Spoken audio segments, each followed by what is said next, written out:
Hello, and welcome to episode 235 of Flix and a Six. Like connecting with Awa, but with significantly less spiritual enlightenment and more beer. I'm one of your hosts, Anthony Costanzo. With me forever and always, the man, the myth, the Turek Mach2 of tap handles, Alessandro Biolsi. Say hello, Al. There's been a lot of debate over whether a hot dog is a sandwich, but the better question is whether pickles are ceviche. Okay. And joining us once again, the Moad of movie takes, Gianna Biolsi. Welcome back, G. Hi. And making his Flix in the Six debut, our Ikran yet to bond, Mike Accurso. Hello. Welcome to the show, Mike. Thank you. So happy to have you. For those listening, for those who have been following along, you have met Gianna before. Gianna is now engaged to Mike, and we are very, very happy to bring you into the family. I'm glad. Is there a special shout out to anyone you want to give? Maybe perhaps your favorite cousin of the Biolsi family? Oh, Carly. Not the Biolsi side. Mike? Cousin? Well, I thought you meant Carly because Anthony and she's also not on we the share. Biolsi side. You got to give me a minute. I'm still like, That's all right. but I love still, I'm saying it's funny because me and Carly share a birthday. Hey, Mike. You're Mike's favorite cousin amongst the Bielsi clan. So He gets very excited when you're at any family function. Everybody's cousin Mike. that's right. We love It's it. fun to talk to. On this week's episode, we have The Batman 2. We've got trailers, and we've got Gianna's surprise, all before diving into our flick of the week, Avatar, Fire, and Ash. But first, Al, what are we drinking? It's been a while since we did the show, so I actually took a couple sips while you were doing all of that. So Wow. We're drinking Newburgh Brewing Company's Up the Cherries Milk Stout. This was a beer that they made in support of. They're pretty soccer dominant, actually, at the Newburgh Brewery. Now, the owner, Paul, is a big Mets fan, a big Rangers fan, and they do a lot of Mets and Rangers stuff, a lot of other big sports events there as well. But they have a specific affinity with this. There's a Hudson Valley soccer supporters club, and I think the main club is has to do with the U.S. men's national team and the U.S. women's national team. But they also have a couple of subsects of that follow professional soccer teams, and so apparently there's a group of them that are, I think, big fans of AFC Bournemouth, and that's what this beer was made in support of. So it's a tasty, rich milk stout with cherries brewed to celebrate our favorite English club, AFC Bournemouth, because our favorite player just happens to play for them. Up the Cherries, which I guess I don't know if that's their fight. So not fight song, slogan, whatever, I don't know. But it's a pint, which we love. And as per usual, their can art is on point. It's 5.5% alcohol by volume. It's brewed to celebrate, Anthony, which is a little bit different than what it normally is. Yeah, there's zero heart in this can. Although we still do have the little robot guy with a supporter shield, and he's kicking cherries into a goal. But it sure does look like that the person doing the header on that that neck is broken. Is there someone doing a header? Where? Oh, on the shield itself. I was looking because there's a crowd with people waving flags. So I thought you were someone else on the pitch itself. But yeah, no, that is an uncomfortable angle for that head and neck to be in. Now, what is his heart? An artichoke. No, it's a hop. See, I wanted to say artichoke. It does look a little like an artichoke. It looked like an artichoke. Because it's in profile. It's a silhouette. I guess the silhouette of a hop cone looks a little bit like the silhouette of an artichoke. I had artichokes Sure today. does. Did you really? Yeah. Good for you. They're delicious. We should give this one a taste. Are all of our esteemed guests also having this? Yes. Excellent. Hang on. We're going to try and sync it up real quick. You ready, Anthony? Sure we are. 1, 2, 3. Nice. Cheers. Gianna is going to try a sip of the beer, even though she doesn't want the beer. You're going to like it. Just drink it. It tastes like coffee. No, I could do this. I'm usually stout. I'm just whatever.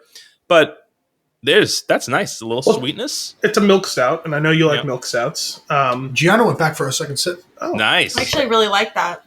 She doesn't usually like dark beers except for Guinness in Ireland. But Yeah, and taste the cherry. let's say the sweet is from the cherries. Sorry.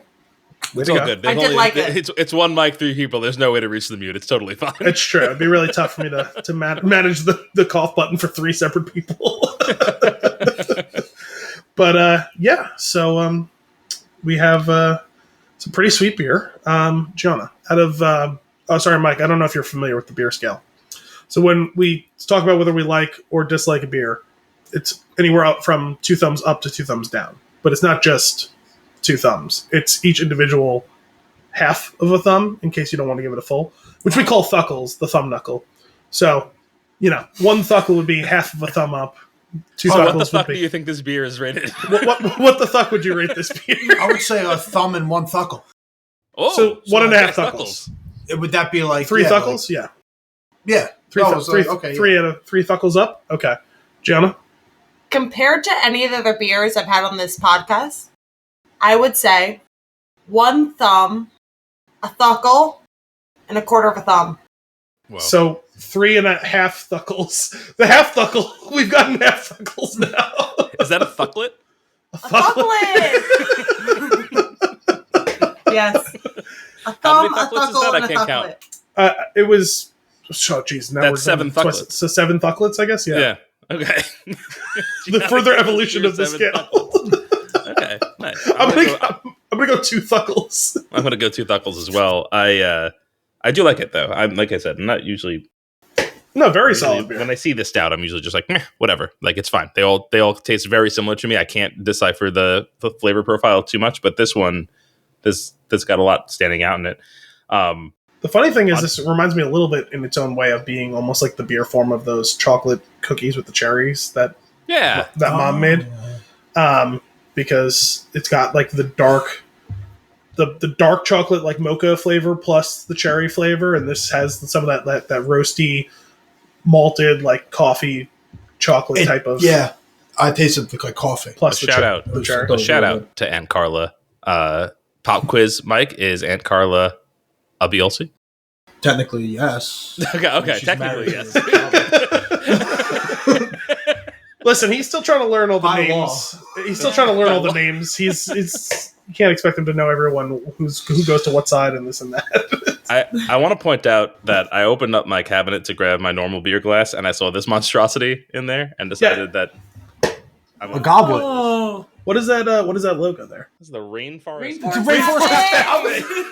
I saw the tree front. I don't think I've ever seen that glass in your house before. I don't know. I don't think I have either. The best part about it is the glass says underneath the Rainforest Cafe, it says Atlantic City, which we've never been to the Rainforest Cafe in Atlantic City. That you know of. There was a wonderful Rainforest Cafe in Disney, the Animal Kingdom. I Yes. honestly thought that I've was been. like the only place that Rainforest Cafe existed. I thought it was like only in like Florida. Oh, and in Paul Blart Markup. Which I think they filmed that in Jersey. Is that where that was shot? I could be pulling this completely out of Is that where that's supposed to take place? I honestly don't know. I probably should know because there's been a weird fascination with that series of movies on Cinephobe this year. They've done both of them now, but not. They did. I think they did the second one first, and then the first one second. For some I have been to multiple Jersey Mall-based Rainforest cafes, so Okay. It's possible. It's possible. You know, Paul Blart Mall Cop. Great scene in Rainforest Cafe. That's the one he gets too drunk and he passes out. No, he has hypoglycemia. Oh, yeah, yeah, he gets too drunk and he passes out. Does that make you're drunk? I can. I think because like the alcohol turns into sugar in your. No, he was fighting Russians, I believe. Oh, so There it's was no like alcohol later in the involved. movie. Yeah, there was a whole thing with snacks and him in that, right? Yeah. His blood sugar Okay. going Is that? I mean, he does fight people in the mall. I was. I think he had to eat a dirty lollipop during that scene. Yeah. Yeah. ridiculous? Oh, so yeah. So he was at hypo. There's a scene earlier, right, where they go out to like dinner and drinks, and he gets too drunk and he passes out, I don't recall this, but probably. and he gets a tattoo, and he's like, "That's why I don't drink." How many times have I'm gonna you be honest seen What with are I you see this talking movie about? in 15 I years. just told you there's a weird obsession with those two movies on Cinephobe. Mike, I need you to retroactively reach out and confirm this, that they did both movies, and one of the hosts keeps talking about the movies way too much and pisses the other two hosts off about it. Fascinating. Awesome. Well, the beer has been rated. Why don't we get into our news and nuggets? Al, tell me about the Batman 2, because this is news to me. Sure. I probably should have put this onto my computer, but I do have it on my phone. News from yesterday on Variety. Sebastian Stan to join Robert Pattinson in the Batman 2. As? Who's he? Harvey Dent. Well, did they say that officially? Yes, yet? Harvey Dent. Okay. Oh, I actually cool. don't remember Okay. seeing I can see that in this story. So maybe that was an update then, because I don't think that was in this story that I had. So I actually have a tweet. Oh, okay. Well, we will supplement this story with Mike's tweet. Are they still called tweets? I call them tweets because I'm an adult. It's true. I also still call it Twitter and tweets. Okay, well, I would actually like to... Because I am an It says adult. we'll seemingly play Harvey Dent. Seemingly. Okay, seemingly. But he also fits the bill. I don't know, like, just who else the would way be his really stature and the way he presents himself, I feel like he would make a good Harvey. So Sebastian Stan may be headed for Gotham City. He's in talks to join the Batman Part 2. He's obviously no stranger to costume heroes and villains, having played Bucky Barnes / the Winter Soldier in multiple Marvel movies. It's unclear who will be playing the upcoming Dark Knight adventure and whether he will be an adversary or an ally to Bruce Wayne. Something. Batman Part 2, written by Reeves and Mattson Tomlin, recently added Academy Award nominee Scarlett Johansson to an already star-studded supporting cast, with Colin Farrell returning as Oz Cobb, a.k.a. the Penguin, Jeffrey Wright as Commissioner James Gordon, and Andy Serkis as Alfred Pennyworth. Barry Keoghan is also expected to appear once more as the Joker. Johansson and Stan worked together in several Avengers adventures. God damn it. That's a terrible sentence. He also previously appeared alongside Pattinson in The Devil All the Time, a slice of Southern Gothic that debuted on Netflix in 2020. Devil All the Time. Yeah, we did that. I see that? We did that on the show. We did that? Okay. It was Robert Pattinson, Sebastian Stan, Tom Holland? Yeah. Terrible movie. Just awful. Just awful. The filmmaker Reeves also revealed the lengths to which the Batman team went to keep the story under wraps. Quote, "We put the script into a secret pouch that literally has a lock on it with a code. Pattinson was in New York at the time and everything is high security. While it isn't officially part of the newly relaunched DCU, it's still being developed under James Gunn and Peter Safran's DC Studios banner. And then, we don't know when this is going to come out exactly yet at this point. Yeah, it's not nearly as far along as I thought it was. No, he got only delayed, right? It wasn't even that it got delayed. He had never finished. Not that he had never finished the script, but I think the strike might have put it off, and I think he was working on some other project as well. So he only officially submitted the final draft of the script 6 or whatever months ago. So I don't believe they've actually started shooting any of it yet. So I don't think it's going to be out until late 27 or something like that. Awesome. Interesting. I'll be curious to find how far out this storyline is going to be from the previous one. It's a good question, especially the first one takes place over the course of a few months or something like that. I don't know. I believe so. I don't think October it's to too something. long. So yes, it was a few months because it gets warmer as the movie goes on. Well, I know there's also a whole thing with him writing the journal entries, right? Sure. Yes. Oh yeah. He starts and ends the movie writing journal entries, and I think they're dated, but I don't remember Yeah. what I don't remember the dates. Yeah, what time I it would. was. I hope that there's a good amount of distance between the first movie and the Penguin series and this, just because I thought it was really cool to do early Batman, but I don't know that it would be cool to do it again. It'd be nice to see more of an adolescent Batman. Sure, yeah. Well, adolescent's fine, but as long as it's not toddler. Well, he was basically baby Batman, so yeah, we need to get to the 12-year-old Batman. Yeah, that's fine. I'll take teenager.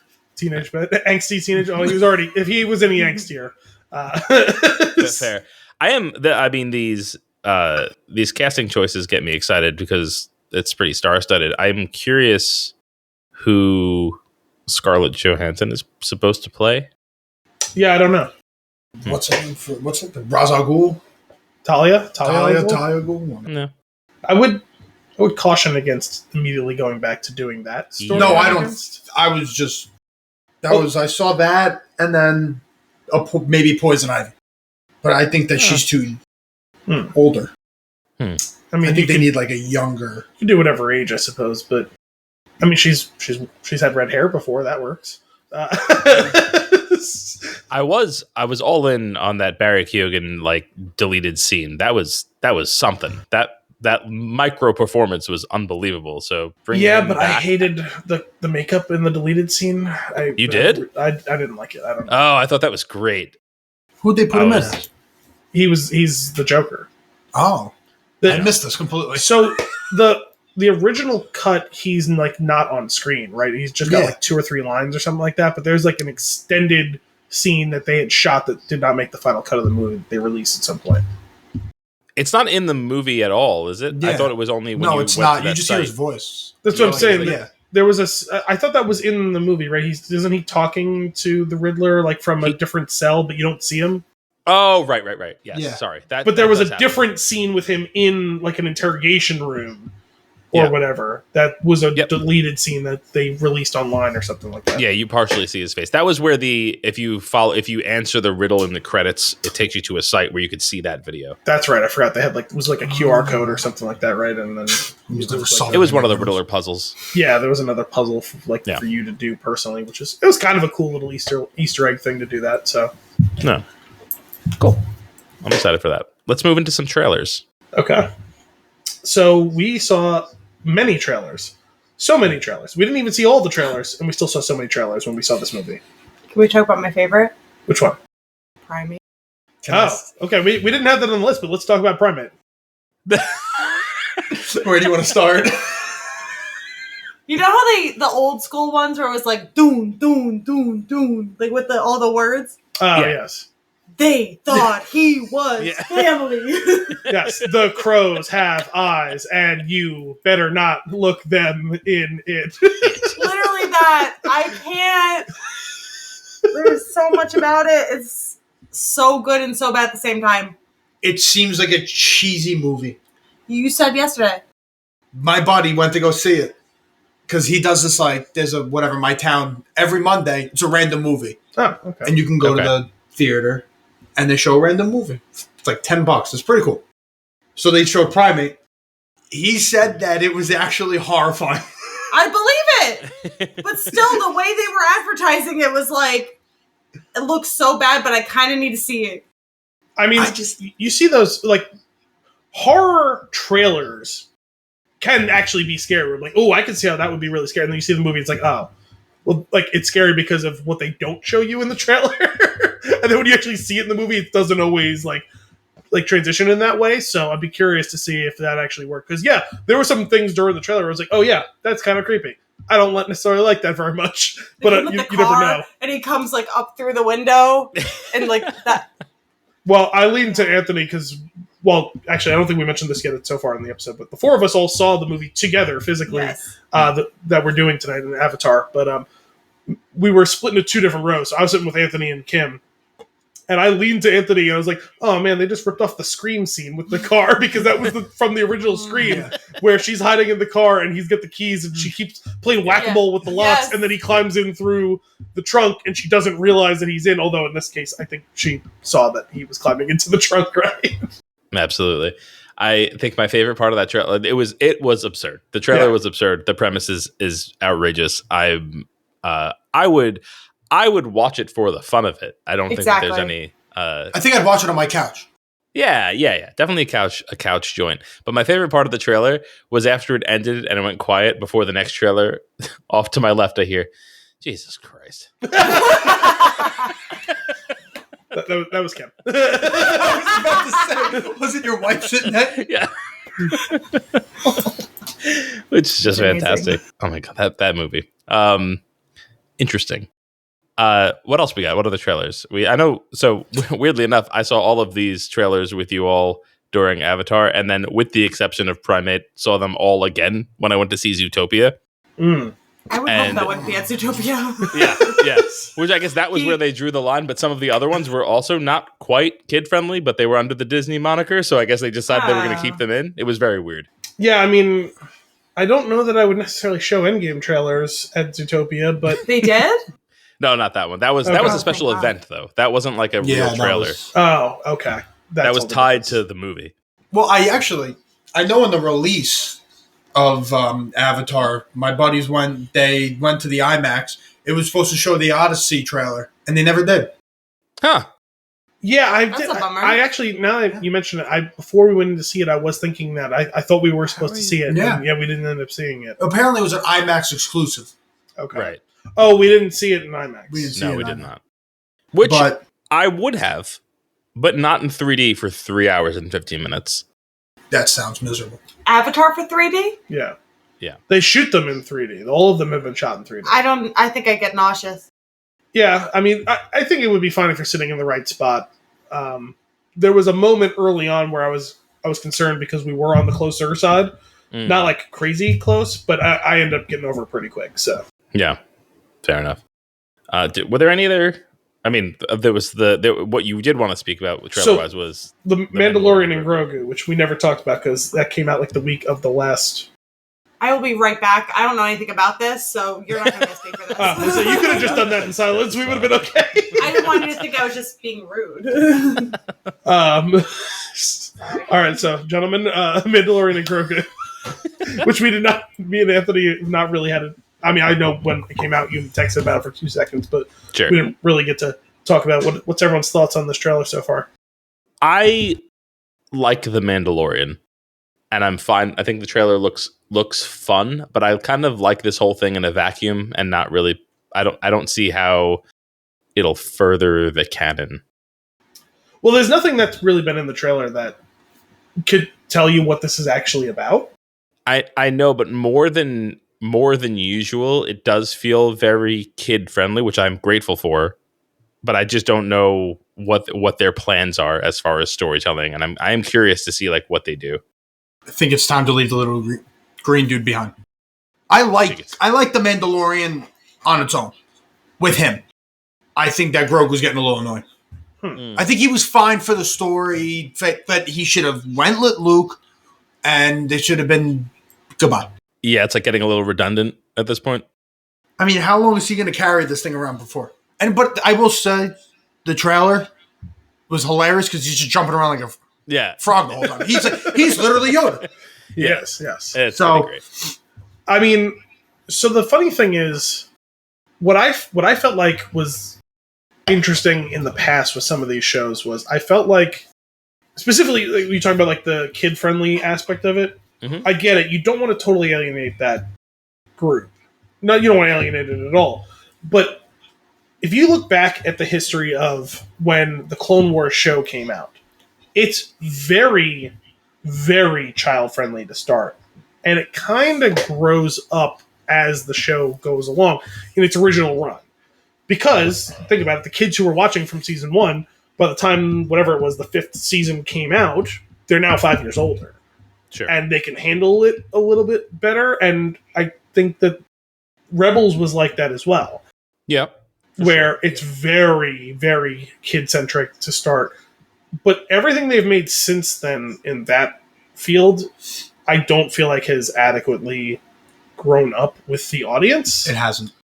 That was one of my issues with what the hell was the name of the 99 Clone 99 Force? I can't. Bad Batch. I did not feel like that one really aged up. It was 2 seasons, right?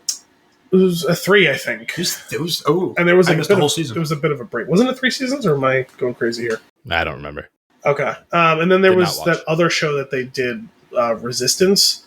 I didn't even bother. It was not very good. There was about 4 or 5 good episodes in that show, and it does not in any way, shape, or form mature during the course of it. I will say that I thought they did a really good job of striking the right balance in the first season of Mandalorian, where it was, I would say, accessible to kids in the way that like the original Star Wars was. And obviously we changed our perspective on those things. Things made in the 70s don't have the same idea of what the tone is should be for kids versus adults versus now, and that's fine. But from 4 to 5, it gets much more darker and more mature. And then there's a weird thing that happens from 5 to 6 where some of it is like very dark and increased, and then there's also the Ewoks. So they like kind of chose to have their cake and eat it too with those. Sure. But I don't know. I don't know if I get that tone. I don't know if they took a half step back in this trailer from that sort of aging thing, but I guess it makes sense at this point because it's been like 7 years since or 6.5 years since The Mandalorian came out, the first season. Are you serious? Didn't it come out in like November of 19? I think it came out. Right. It came out like a month or so before Episode 9 came out. Hmm. Remember, I think it like ended right around the same time as that movie was coming out. It was right before the pandemic started. Yeah. Yeah. Look, November 2019. I'm excited. I'm excited They to released see it with Disney Plus. Yeah. Oh, right. I'm excited to see it. I'm sure we're going to have a good time. I'm just like, I don't know how they get back on track. I do think that it's either you go to the end of everything that's been done and you start making stories, or you go way, way before, like they're going to do with some of the... Well, they're doing that High too. Republic It's stuff, just but- this is what's coming first, which does make a certain amount of sense because the tracks have already been laid for this story, right? Yes, but to the... Is this the end? Is this going to wrap it up? I don't know, and I don't think that they've been definitive in any way, shape, or form because they weren't even definitive in this. I guess they basically were told, "Hey, do you want to make season 4 or do you want to make a movie?" And they kind of hashed out plans to do both. I think, like either or, like which one do we want to do? And they settled on let's do a movie. But you can't really do that though, because this like as a movie, it has to stand alone. It has to be able to stand on its own to a degree. Like it could be like all of that other stuff happened before it, but this you have to be able to watch this on its own. I think so. And I'm curious, like what we're really going to get out of that. I understand why you're asking the question, and I think it's a fair question to ask. I don't know that I would ask it with the same level of skepticism it sounds like you're asking it with, but I do get where you're coming from on that. It's a fair question to ask, but I don't assume they're just farting this out. I'm assuming that they like actually want to make this. I would hope, not, so but they have been tooting a little bit. Well, and then they just like stopped doing anything for a while other than Andor. Yeah, so. Well, they did actually make a big move the other day, which I actually was just looking to confirm that was true. They fired Kathleen Kennedy. Well, it hasn't been officially announced yet. I see it reported a bunch. Oh, because Dave Filoni apparently is... Well, I've seen it being reported a bunch, but I actually haven't seen it announced. There's been rumors about this for like a year now. That this was 2 hours ago. Okay. So then maybe there's an update, because that's been bubbling back up, and it keeps bubbling up every like 3 months for the last year. But it did bubble up again this week. Oh, okay, yeah. So it says that she is stepping aside. Yeah, I mean, it seemed like... And she's even actually talked about it at some point in the past year, like that she isn't planning on doing this forever, and that eventually she would like to come up with a succession plan. They just hadn't announced what that was going to be. And this is kind of what we had been talking about anyway, because what I'm seeing reported, which is probably what was going to happen if it was coming out, was that they were going to kind of do a two in the box, like have one person in charge of business and one person in charge of creative, which makes sense. And the person who's in charge of the business has been already basically in charge of business for Lucasfilm for a while now, I think. Yeah. And Filoni, we know, has been headed to this head of creative role in whatever form or fashion. Like, he's been continuing to rise in that way. So it makes sense if she just is done. I mean, Kathleen Kennedy's been a mega producer for 40 years. Like, she doesn't need to do this anymore. Like, I know. I think it's time to go back and fire up any Indiana Jones movie you want. You're going to see her name shortly after Steven Spielberg's on there. So, like, she's been doing this for a long time. She's got to be in her 60s. She probably doesn't need to be doing this anymore if she doesn't want to. So, maybe now's the time, as they're finally going back to doing movies. Did she, again, set the table for these movies to now be made again? And okay, now that we've got our first leg of Mandalorian Grogu's about to come out, did they just wrap filming? Or I want to say they just wrapped filming the Starfighter movie. Mm. And they're very slowly plugging away at making that Rey movie, which is, to your point, the next thing that would be in line of like furthering the canon. But Right. you know they're always going to come in and backfill more stuff. They're still backfilling in the Age of Empire, right? Like or the Age of Resistance, whatever you want to call it. They're always going to backfill. This is an even bigger time. There's 20 years between 3 and 4, and there's 30 years between 6 and 7. And there's way less content that's been created in there. So they're going to continue to backfill that in different forms, you know. They'll keep doing it in video games, and they'll do it in shows, and they'll even maybe make a movie or here and there. But, I mean, Ahsoka Season 2 is in the process of being shot too, or has just been finished shooting. I don't remember. So... Is that the one you said was really good? Ahsoka, something like that? No, you're thinking of Andor. Yeah. Well, I thought Ahsoka was alright. I thought you never saw Andor. I've never seen Andor, but I know that it's good. Yeah, it was. Excellent.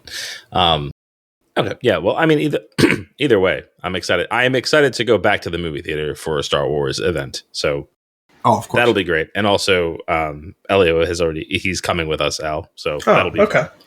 Oh, is he getting into Star Wars? Yeah. But specifically, he likes Grogu. So I get it. I get the appeal. Understandable. He's gonna start somewhere. I love it. 3, 4. He's 4. Yeah. 4.5 at this point, I guess. Yeah, so we saw he got to see that trailer when we went to see Zootopia. Okay. And I told him that I was seeing it with you and that he can come. And he was very excited about that. I was like, that's what we're doing for my birthday. That's so cute. That's right. I guess it comes out like a week or two after your birthday, something like that, right? Yes. Cool. What else do we have in the line of trailers? So the other thing we had is the Endgame trailers, which there have been... I guess I've seen 3 of the 4. Mike, you said you've seen all 4? Or? So there was one that came out the other day with what's her name? The woman who took over for Black Panther. I forget her name. Shuri. Yeah, Shuri. That's the Shuri M'Baku are like walking, and then they come across the thing, and he's standing there, and they have a little back and forth. Then it shows Namor. So I assume they're setting up some type of Namor looking for Invisible Woman because in the comics he's in love with her and all this. Yeah, I've heard like creepily. So. Oh, yeah, no, it's like to the point where he's like, I cannot wait to kidnap you and keep you in a cage next to my bed. Yeah, it's weird. So I assume that's where they're headed with that. Good grief. So I didn't see that one. I think, like you said, I think that one was maybe a leak. But the other 3 are readily available at this point for you to go find. Which all of them, I guess, have been leaked in turn. Yeah. Well, no. So I guess the X-Men a couple one of them officially are on the released. Marvel. They're on like the Marvel channel on YouTube. Now they are, but I think that initially all 4 of them were supposed to be actually, I think, tied in directly to Fire and Ash. Like it was one of those ones where, like, depending on where you were, like you could see this one versus seeing it that one. But I know at least 2 of them, I think, were like leaked like immediately, and I guess now they've been grandfathered back in. Like, okay, it's been long enough. Sure, we'll just put it up ourselves since you guys have all seen it. So we together we got to see the Thor one, which was cool. Yeah. It was good to see him again. He's always in dire straits. Like it's fine. poor Thor is always stressed out about some calamity.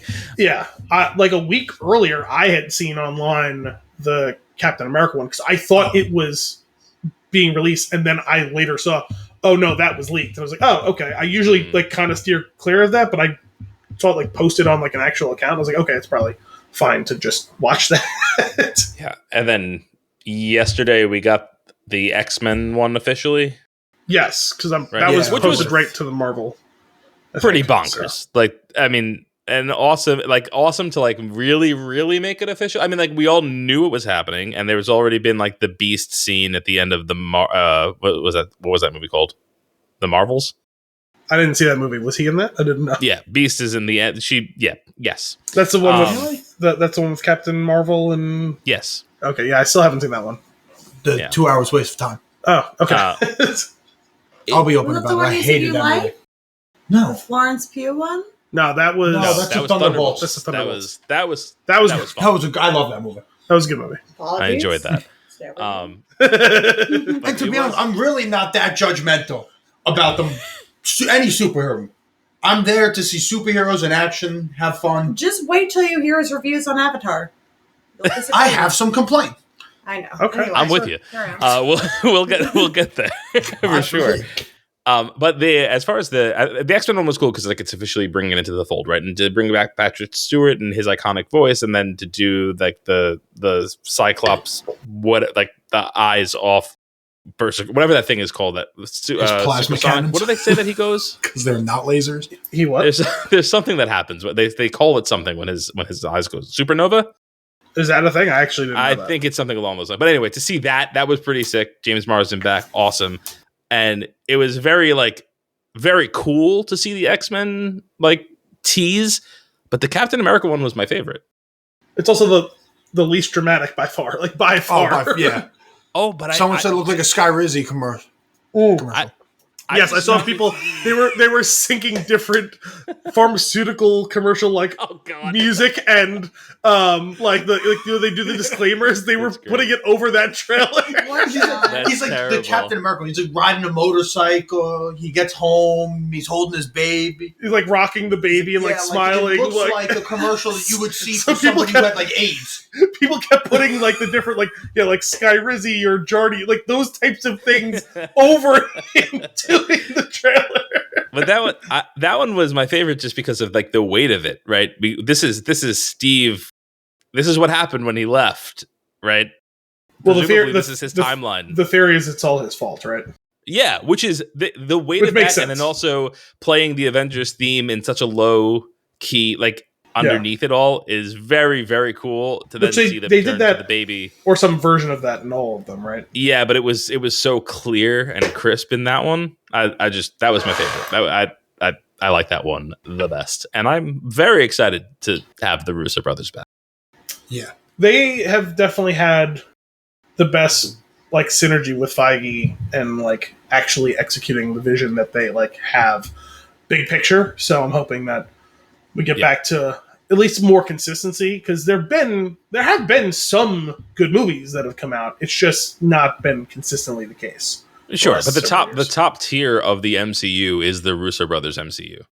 Well, I mean, like since they stepped away, it's been like flip a coin whether it's going to be good or bad. Basically. Yeah, I went in with zero expectations. To get back to a level of like consistency, because I still think that both of the Spider-Man movies were really good. You know, I still think Thunderbolts was good. Yep. What's the other one? That's all. No, there's. I feel like there was maybe one other one. Oh, Fantastic Four. I like Fantastic Four. Fantastic Four was good. The Doctor Strange movie was I like odd. That. I like a Multiverse of Madness. Yeah, I actually like that one. Yeah, I didn't mind it. But it doesn't like. I'm not saying it was good, but I actually liked that movie. Yeah, Fantastic Four was a lot of fun. I enjoyed that, but like there was something safe that had about like kind of already separating itself from the existing, from our sacred timeline, or whatever we want to call it. So that was cool that they were able to kind of play in that realm. But this is exciting, and I'm very, very curious what they're going to do. Yeah, I also like that. I like that whole thing with at the end of each trailer, the clock ticking down to 1 year. I think that was a cool effect. Yeah. Well, I think that Captain America is going to get tuned up by Doctor Doom. He's going to just come through a portal and rock him here first. Can we just get an inversion? Can we get an inversion of him getting tuned up and Captain America being like, "I thought we were friends," and then go like, "When the fuck was that?"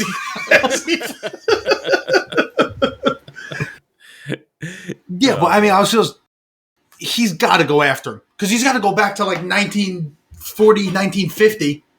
Because that's why I assume where Cap is hanging out in this trailer. Unless he goes and beats up Old Man Cap, which would arguably be funnier. If he just jumped, like, he was just in a nursing home and he just jumped an old man. Well, I don't know, because like it's going to be an alternate timeline character, right? Like the whole thing with the Doom things is going to not be the Tony Stark from the Sacred Timeline. It's going to be a separate timeline, Tony Stark, right? No, but they have to acknowledge it. Well, I think the whole thing would be, right, is with him being alive that whole time, his parents are going to die in the same way. So him becoming Doctor Doom instead of Iron Man is going to be a whole different set of circumstances. Oh, I see what you're saying. Yeah. So he's still Tony Stark. He's going to be not the Tony Stark that we know, but what would have been if Captain America had never got lost in the ice. Is essentially the idea, right? Oh, that's pretty cool because the butterfly effect. I've never even thought about that. It's going to be that's what it's going to have to be. Yeah, it's the butterfly effect. Oh, like that's the inciting incident of that timeline is Tony getting stuck, Howard Stark doing what he does, the Winter Soldier going off on his way. Like none of those things would happen if at the end of it, Captain America comes home from the war, and that whole timeline plays out differently because he knows the playbook. He knows that Hydra exists. He can snuff it out, which means Calamity is going to arise in some other form or fashion. But isn't what's it called? Doctor Doom is in the Fantastic Four universe right now. Yes, but it doesn't necessarily mean it could be that universe's version of it. It could be this one who's traveled across universes. Like we don't know. Well, he doesn't care about anything. He just wants that baby. It seems like it. He wants Franklin. Well, that's the other thing that people are connecting is that there's like four different kids that are going to be. I was reading about this a couple of weeks ago. So basically, the gist of it would be that there's like 4 like exceptional children in the universes that that Doctor Doom was going to use to start the whole Secret Wars thing, which I know very little. He's essentially Vecna. I don't watch Stranger Things. He kidnaps 12 children.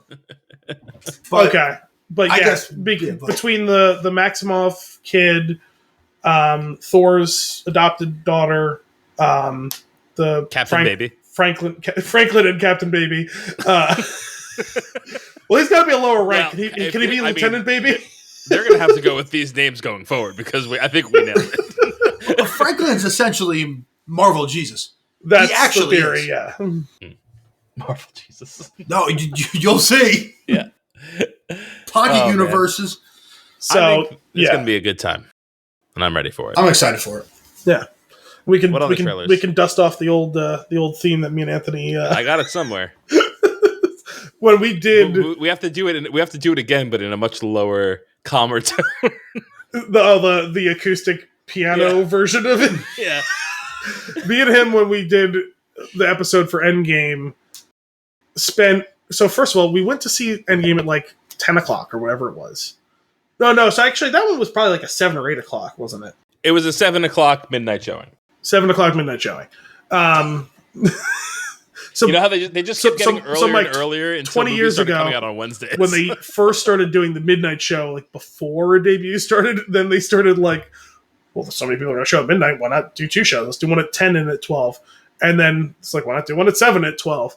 And why not do one like 3 days earlier? But it's still technically the debut that's 3 days later or whatever. It was 3 days before the day after tomorrow or whatever it was. So we saw the 7 o'clock midnight showing of Endgame, before the day it technically was coming out, even though when you... Oh, so you saw it on like a Thursday? Yes. Oh, that's what I did. Yeah.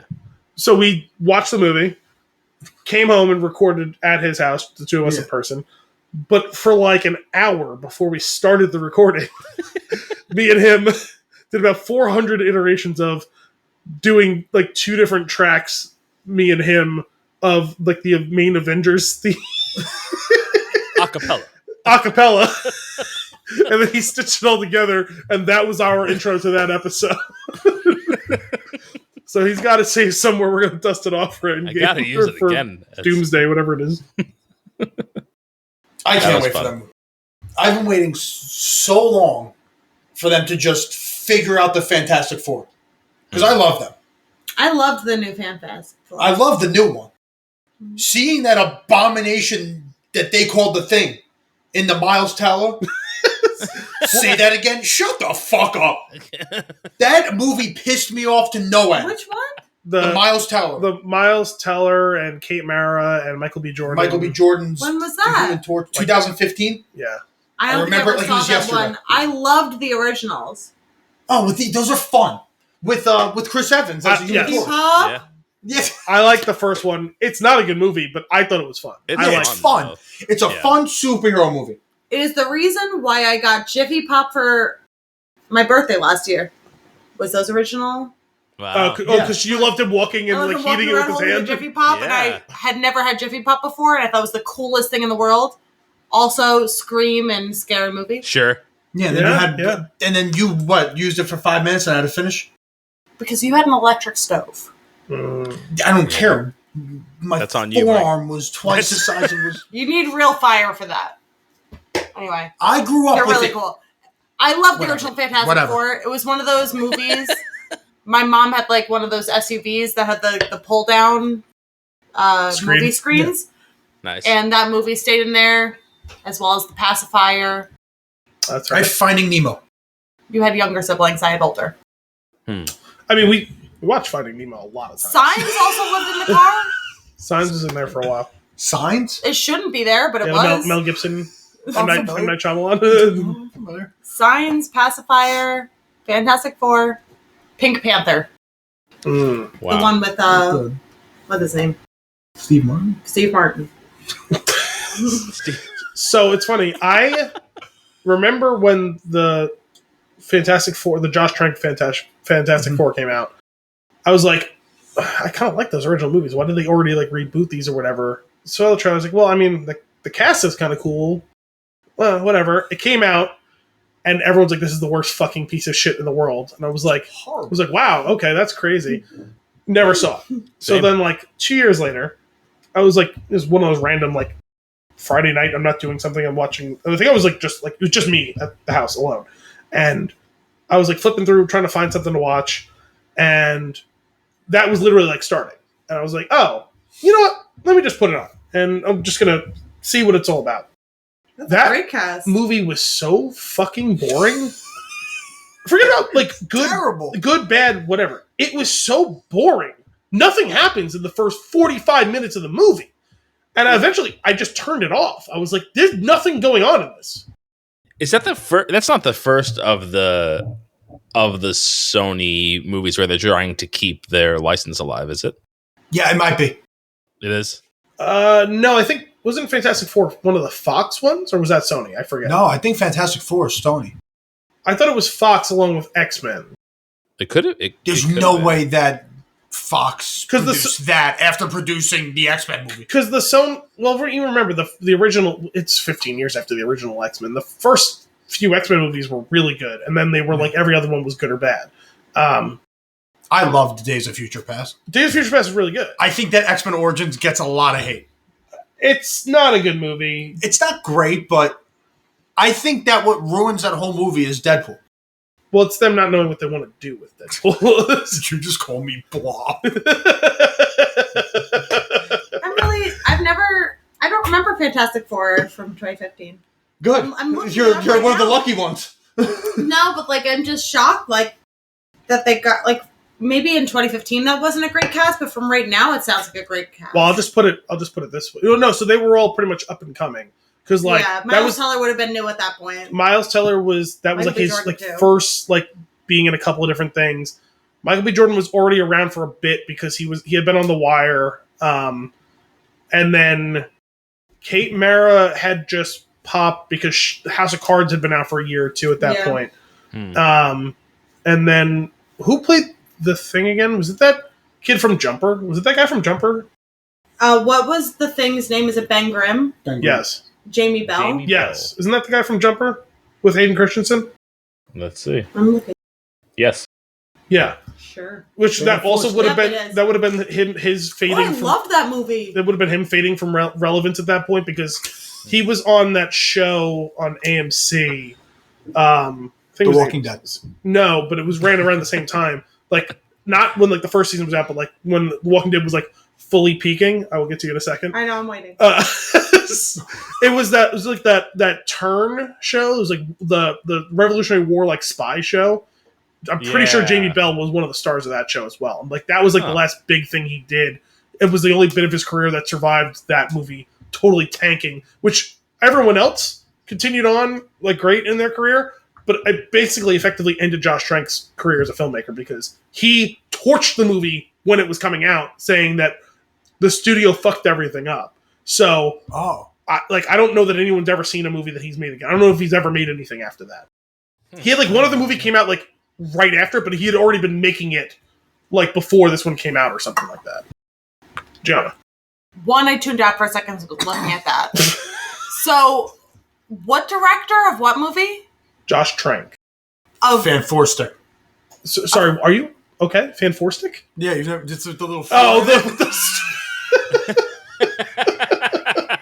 I thought you were like having a stroke or something. You feel like you're having a stroke with these headphones, but it's fine. So, Jumper, not the same director? I don't think so. But No, I don't know. the That's actor. what I thought you were saying. Oh, the actor, Jamie Bell. Yeah, I Jamie know. Bell. Jumper, is that the one where he fell through the ice and he got stuck a little bit? Did that happen? Like Drowner. I actually don't. Did he in that? It's been a long time since I've That's seen why the I'm asking. I don't think I've seen it since the same time as you. The one with Samuel Jackson, Hayden Christensen. I don't remember, but he like jumped through time. It's not through time. He could like teleport to anywhere in the world. I think he accidentally teleported to under ice at one point. Maybe he does. I don't remember. But It's I been a long remember time being since I've seen like, it. what 9? I would have been 9 at that Yeah. point. Being like, I had to look away. Again, it's is that very your Jungle Book ingrained. Quicksand? Is that your version of the Jungle Book Quicksand? Do you mean your Jungle Book Quicksand? I said, is that your version of it? That it was for the 90s kids. The 90s kids all had a fear. That was our traumatizing event. So- No, I had that too, but I also had ice. I think I just had more than you. So that was that's one of like the seminal moments of this show was me mentioning that scene with the quicksand in the Jungle Book, and The live action? yes, and, Wait, I have that same thing. but the problem was well, I'm still a 90s kid. we said it and I said it here, and Anthony had like a PTSD flashback. He had like suppressed that memory of that movie in his mind, and I like reopened that trauma. I all but pushed it out. It was like one of the British guys, right? Yes. Yeah. It's that, Almost and like that. there's also the quicksand scene from Neverending Story. There's a lot of quicksand in the 90s. So I saw that scene Quicksand and Indiana Jones too. In Crystal Skull. Crystal Skull. That was later, I was young with that. but also You no were one not. dies in that scene. They throw He a had to snake grab to a him and he- snake. Yeah, but Don't he's call afraid it of that. snakes. What? Don't call it that. A snake? Call it a rope. No, they throw a snake. Don't call. Oh, Oh. I'm looking. I'm I like, was like, did we say a slur? Amazing. Did we say a slur? Did we not call them that I anymore? cross the street when I didn't see know. snakes coming my way. I'm sorry. It's 2026. We call them serpents now. Oh, that's literally what I thought just happened. No, that was the whole thing in the movie because he's afraid of snakes and he throws him the snake. He's like, just grab the snake, and he's like having a full blown panic attack, and he goes, "Don't call it that." He goes, "Call it a rope." He's like, "What? Call it a rope." The only line I remember from that movie is, "I want to know. I want to know." Yeah, that's one of the few standout scenes from Incredible. the movie. That's really all I've got line wise. There's John Just Hurt to circle saying back for a second. Henry Fantastic, Jr. Jr. Fantastic Not do as Four much was to me, 'cause was I think Fox probably out. because Dominic You were right. quotes it a lot. Okay. Oh, yes, he does. Yeah, I thought so because all of like the mutant and mutant adjacent stuff went with Fox. Right, well, but that was their last attempt though to hold on before they got completely purchased, right? So They're like, "Oh, you're not going to give us let us use these rights. We're just going to buy your whole company." So no, because Deadpool was still Fox after that. Okay. And the final gasp was, and I guess it technically even was published by Disney at a certain point, but the movie was already done. But it was the New Mutants movie. That was the actual last Fox. That was a mute. That was I'm not even familiar with that. Didn't we do it on the show? No, we did Didn't- that. If did we we do- did, this is Did- crazy. Did we maybe do that on the show with Gary? Really? With I've seen this? with Anya Taylor-Joy and Oh my god, I saw this movie and we did a recording of it. yeah, we Yep. did. Yes, you did. Fantastic Wow. Four 2015 was Sony. Listen, we've been doing Sure. we've been I doing just this show for a Googled it. while Okay. now. Been doing it for a while now, You have dad and I've brain. forgotten about a lot of the movies that we've done. No, I mean, listen, we've been doing this for like 8 years now. Wow. New Mutants has a Jonathan Byers in it. Who's that? Oh, he's from Stranger, Stranger Things. Things. If you say Yeah. so. I don't know his actor. The new what? No, it's called New Mutants. Oh. It's the name of the show. Is it X-Men? Yes. Yes. He looks like a mutant. He does. You're not wrong. Have you fly. seen any of those compilations of him running? No, but No, honestly, they're wonderful. Does he not know how to run? Oh, he Mike does kind not. of predicted right. Oh, I said as soon as the first part of season 5 came out, I was like, Steve's gonna go to die. This is Stranger Things, but Steve's gonna go to die, and Jonathan's gonna save him. I thought Jonathan was gonna die saving him, but the Duffer Brothers were afraid to kill anybody. So, did that mystery episode come out or not? It's supposed to I come out just tonight googled it. at It did midnight. not. I was looking Well, it up. he texted us like right before we came down to record. He's like, oh, I swear to God, the conformity Gate. is supposed to come out in 13 minutes because I'm going to be so mad if it comes out right before we record the show. So It did not. Oh, was it? But I googled it, and everybody was like, "Why you were wrong?" Well, maybe because the jumbled alphabet URL that they posted, everyone was like, obviously Netflix has this URL. The URL came out like the website opened up, I think like 2 days ago. Wait, I don't know what you're talking about. It's the countdown. You didn't see the countdown? No, I saw Clearly things you're not that- as big of a fan as I am. apparently, I guess. But I saw things that were like sevens, Yeah, being like, oh, like everything was sevens. there's also a lot of 11s. I don't know. So- I didn't really do a lot of research So into it. you're I heard it was saying going to be there's a another 9. chance? so I'm coming at this from like, you know how like someone says like I'm at arm's reach from this. Well, I'm at, you know how in the song The Grinch, sung by Thurl Ravenscroft, how he That's talked. his name? It sure is. That's amazing. I know. That's why I remember it. It's the greatest name of all time. Given name. Look it up right now. Yeah. So anyway, you know how he talks about that one point about how he wouldn't touch something with a 39.5-foot pole? So I have an arm holding a 39.5-foot pole to this subject. I've been hearing like so tangentially about this whole is the conformity thing something that happened in the show or theorizing outside the show? So I think that Theorizing. people were so disappointed That I've been seeing, yes. that they were like, there's got to be more. There's no way it just ends like this. Yeah, I've been seeing this part of it. This I'm familiar with. Go ahead, Gianna. Also the voice of Tony the Tiger. That's right, yeah. How fantastic is that, Thurl? I would say did it's not know great. that. Thorough This Ravenscroft. the Thurl Ravencroft legend continues to grow. I love it.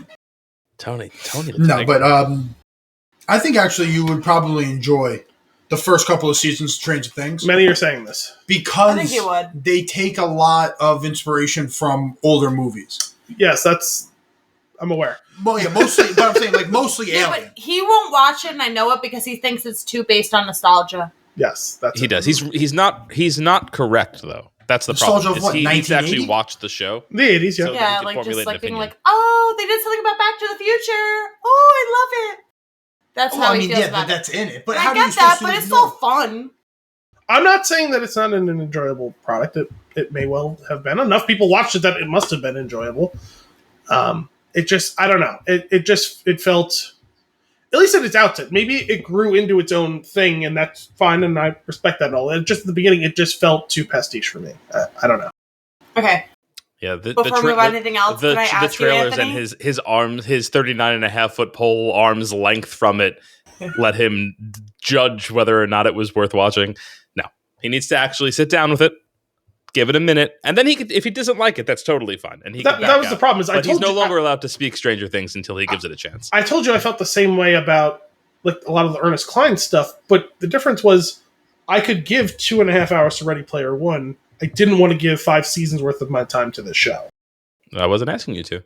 You didn't like I was Ready asking Player you One? to start. No, it was fine. Oh, I actually meant to text Kim after we watched the last episode, but I didn't want to text her because I didn't know if she had watched it yet. Was she happy when Nate died? Oh yeah. Like really happy? Yes. Because we were talking about that when we watched Avatar. We're like, I can't wait for that Yeah. girl to die. She better die. Yep. But I didn't text her because I didn't know when she was going to watch it. Oh, we watched it that night. Oh, well, yeah. No. Yeah, I guess It came most out people what, did. New We Year's watched Day it night. late, I think, but I was It was New nervous Year's with other Eve. people watching it later. Oh, it was New Year's Eve. I thought it was Yeah. like on the 1st. Like No, it No. came out The like ball 8 dropped? o'clock on the 31st. Was that? yeah. Yeah. Because the ball dropped and we were like, We all right, watched good night, it after everyone. the ball dropped. And we ran and watched the whole thing. Were you content with it? Were you happy with the wrap? I am. I'm not. I know there's a lot of people up in arms about the show. I enjoyed it. I don't think everything needs to be overly dire or negative. I think they did a fantastic job. I think they stayed true to the characters that they created. Mm-hmm. I really enjoyed the way they laid the story out. I'm sure there's an alternate version that I would have liked more. Like, it's not like I think they could maybe have done it better, but I'm not upset about it. Did you cry at all? So much. No, I want to hear when, because I cried as well. Oh, well, obviously the stuff with Will, his monologue in the episode prior. Oh, I meant the last episode. I cried. Oh, in the last episode. I meant the last episode. Well, yeah. The couple of things. Well, a lot towards the very end, right? Yes, I cried at the very end. Laying out the story as he does. That the look back to the kids and the next generation playing D&D. I was like, no. That got me the worst. couldn't handle that one. I thought it was good, and then he turned around, and I was like, and then like retroactively,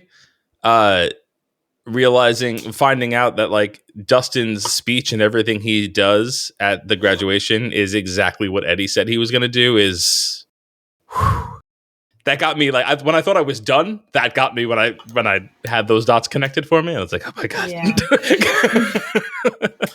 Again, from my 39.5 foot plus the 2 or 3 feet of my arm length away. What is that? That's Eddie. Oh, nice. Oh, yeah. Oh, you have him. Well, anyway, from that distance, I loved Eddie. It does seem like I think more people liked overall the ending than didn't like it. It's just that as we have to stop falling for the same banana in the tailpipe for the last like 10 or 15 years. Like the people who are loudest online are typically the minority of the people. Yeah. Oh, absolutely. It's people who like something or neutral on something are usually much quieter than the people who hate something. Unfortunately, you got a whole bunch of different people. You have Steve, right? Yeah, Steve with an axe. I have Steve in the Dustin from season 3 when they're looking for Dart. Yeah. I have him sitting in a computer tower, just melting. Let's watch this over. Oh, that's right. You were talking about that the other day. Yeah. Right? Oh, you were. I have a Sorry, Funko sitting in my PC's tower. But the thing is, like, they had said basically the Duffer Brothers, the writers, they said it was not going to be the Red Wedding from Game of Thrones. Mm-hmm. They're like, we're not going to wipe everybody out. We're not going to do that. It's not going to be that, so don't expect that. And people are like, they're throwing us off.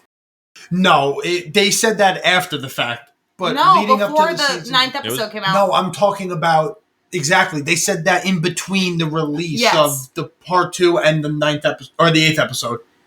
But there was there was a lot of them talking about how you're ready for tears. This is going to be like there's death. There was a lot of destruction. tears, but there wasn't a lot of death. They call it death and destruction.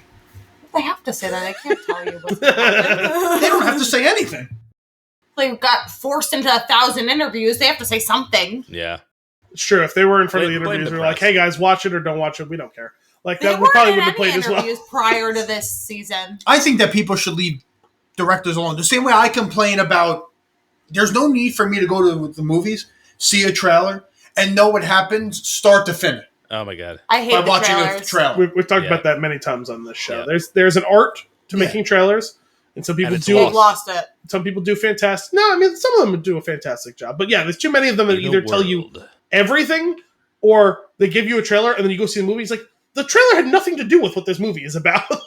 Well, I mean, just to take the 4 Doomsday trailers, but those are teasers. It's no. But they're perfect. Yep. Because it doesn't show. It just shows, hey, this character, this, boom, on to the next one. I'm not seeing a fight, a build up, this, that, the other thing, and then the same people who are bitching and moaning that the trailers show too much complain when there's not enough trailers out. I will say the Captain America Brave New World trailer, like the first trailer was totally fine, and then they do it more, and they just fully show like he's turning into Red Hulk, and it's like there's no point seeing the movie now, like it's because that was the big surprise. Yeah. Is that he was like slowly turning into even if Red you Hulk. wanted to tease that Red Hulk was going to be in the movie, they totally gave away who it was and how that was going to get there. You know. Well, I mean, I guess as somebody, I know the comics, I know what happens. But the point is, many people don't. But that's what I'm saying. But for somebody who didn't know, you would see Thunderbolt Ross, and you'd see him like all of a sudden like just have like, and then all of a sudden he's the Red Hulk. But I mean. They showed the whole. There was fight. There was a version of the trailer that showed just that Harrison Ford was going to be in it as Thunderbolt Ross, and then at the very end, totally contextless and without seeing the face, you see the back and you hear the roar. That's fine. Totally fine that way. And then they undid that whole thing by doing the next trailer. Yeah, they show like a stand down. They show him turning into the Red Hulk at the podium. There was a specific movie recently where I complained, "Oh, I don't need to go see this now." Because we saw like the trailer for it in the theaters. I'll be honest, we see a lot of movies. We do As a see a lot of primate? movies, so I don't remember. I complain about this often. Where I'm like, I don't want to go see this. All right, I'm going to wrap this up. We've Sorry. had a great conversation on this. Sorry. Gianna, special thing, go. Ooh, Gianna surprise. All right, so last time I came in with a lot of pop culture information. That's right. Was it like a trivia game, or you just read us a bunch I just read you fun things. Gianna's Jiffy Pop Corner. Gianna's Jiffy Pop Corner. Jiffy Pop Corner. I like that. So this time I'm also going to be reading you things, but I'm not going to be telling you about it. We're going to predict how true or false it's going to be for 2026. Okay. So my predictions, I found them from TikTok, so these are not mine. But there's going to be a major recall on Botox. What are we thinking? I'm going to say no. I feel like Botox's been around long enough that they've got it pretty much figured out. Maybe I think that maybe it could be on young people. Like, oh, if you're doing it at 20 years old, that's not going to settle well by the time you're 60. Yeah, but we've known that for a long time now. And people keep getting younger and doing it. Yeah, but people my age are not understanding that and still doing it. Well, they'll figure it out eventually. That would be like if you picked up a cigarette tomorrow. It's the same thing. You know the cigarette's going to kill you. We don't know that Botox is going to kill us. It's not going to kill you. No, but it's going to kill the muscles in your face, though. Yeah. Well, I don't think they know It's that. literally Not what to speak it's literally I what it don't does. think they know that is the problem. Not to speak killing the dead, but you saw Joanne Rivers. Joan Rivers. I call her Joanne. Joanne. That's how her name is spelled. Why is there an A? Yeah, but she was the first person ever to have Botox. Yeah, that's my point. I'm She was an early adopter. There's pros and cons to that. Oh, man. No, I don't think it's getting recalled. Oh, that was fun. Amy Poehler wins the podcast for a Golden Globe. That could be the case. I could see her winning an award for the podcast because it's become a pretty big sensation. I haven't listened to it, but I'm aware of it being a pretty big sensation. Same. Yeah, let's go with that one. Afterwards, that quits. Wait, is somebody recording these? I guess the recording is. I think you are, buddy. I don't know who Amy Poehler is. Huh? You don't know who Amy Poehler is? I have no idea. Did you ever see Parks and Rec? Parks and Rec. Oh, that's who? Leslie No? Leslie No. Yeah. Oh, okay. Now I know who she is. All right, we all have our blind spots. Just Gianna, who, what the fuck was the name of that author? We don't even talk about it. Oh. No. No, I don't want to derail. Go ahead. Gianna. Okay, anyway.